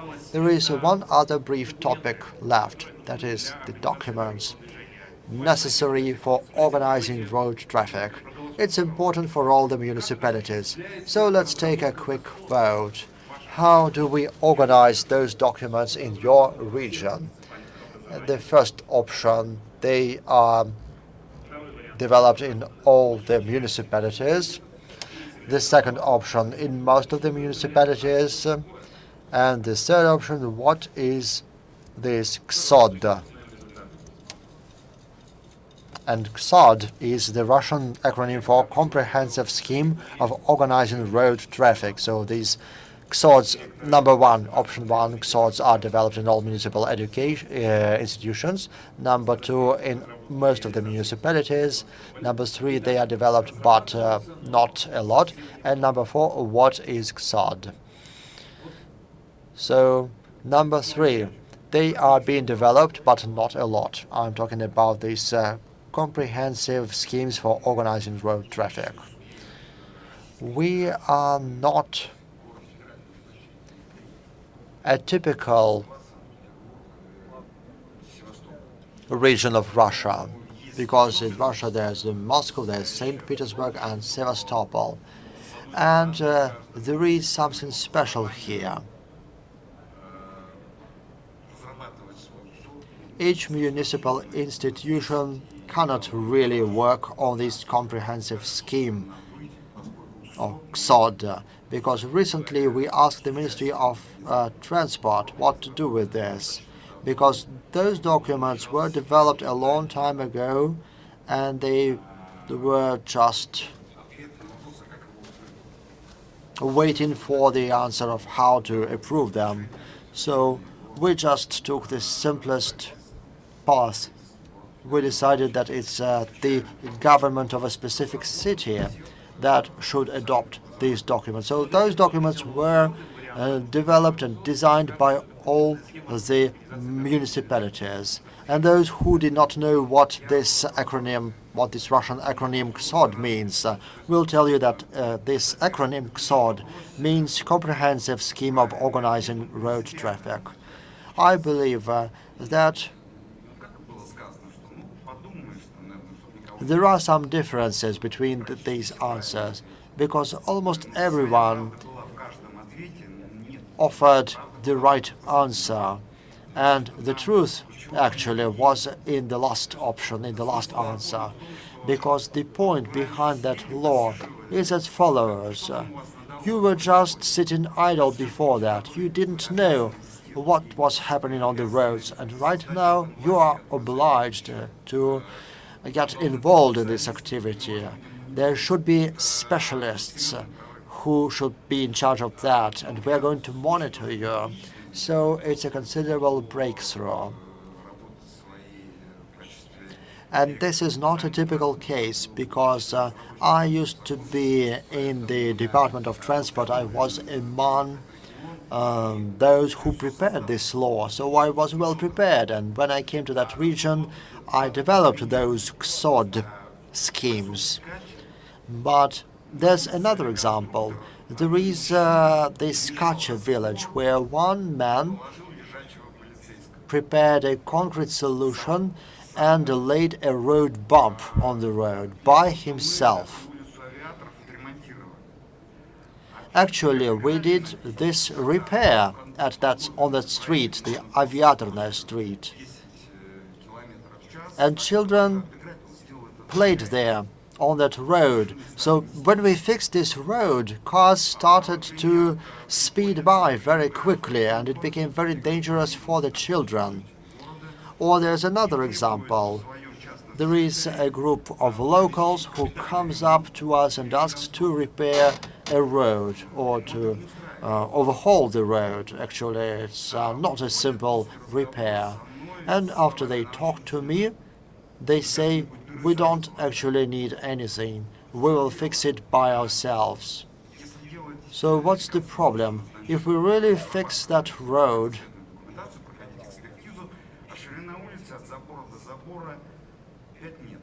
the width of the street is 5 meters, and no safe passage of pedestrians is possible there because it's too narrow, and we can't keep the two-way street. This street will be a one-way street, and when the people saw these prospects, they said, well, we don't need this, we'll survive without anything like that. One St. Petersburg architect recently called Sevastopol a city without pavements. I believe a city without sidewalks, probably. Maybe every region can say that it has a lot of specific features, and there are different challenges, but Sevastopol is really a very special city because it has a lot of bays, a lot of rises and descents. There are some very peculiar buildings and building plans without any system.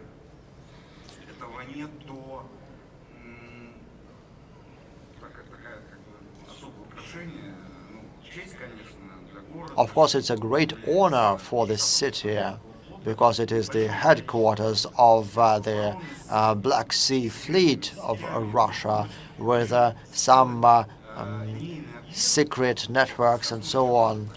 And actually, it's really very hard to lay a road there. A lot of money needs to be invested because you have to destroy a lot of buildings. You have to bring them all down. So I should say that the number of cars is not controlled in the country. Some people believe that it is about the living standards as a whole, and we need to encourage the growing number of cars. So they may have a good lobby in the automobile production industry. So we thought that there are about 300 cars in Sevastopol per. So it's not gonna nothing's gonna happen to the road network. So we organize the traffic. I mean, life itself forces us to 1/4 of the streets will become one way.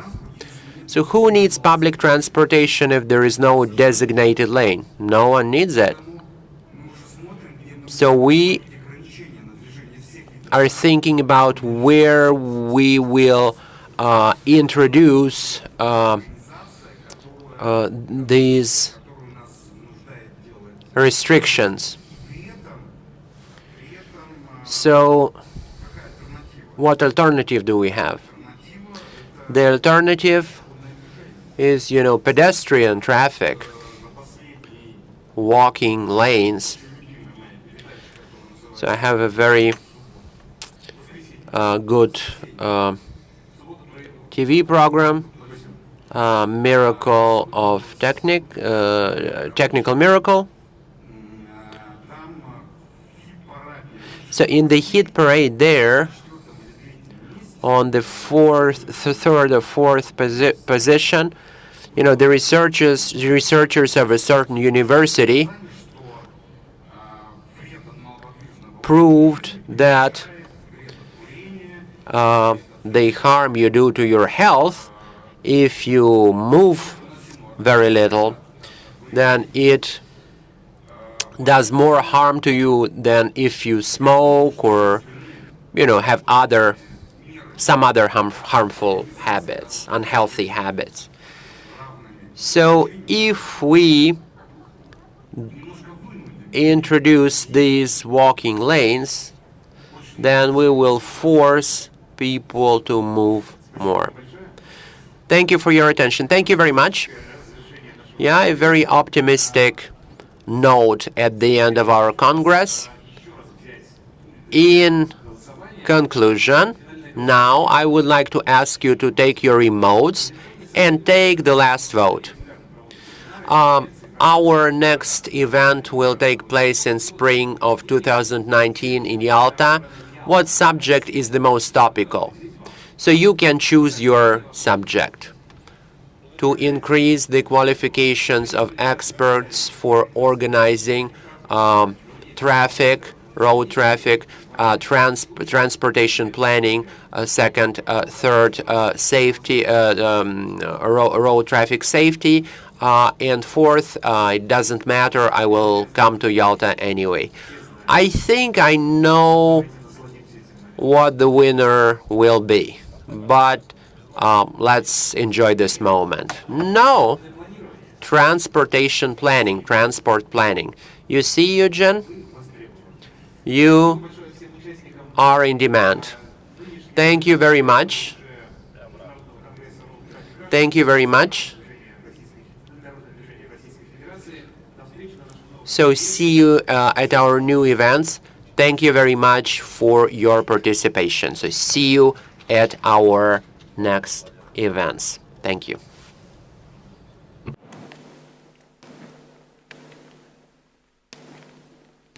Спасибо за введение.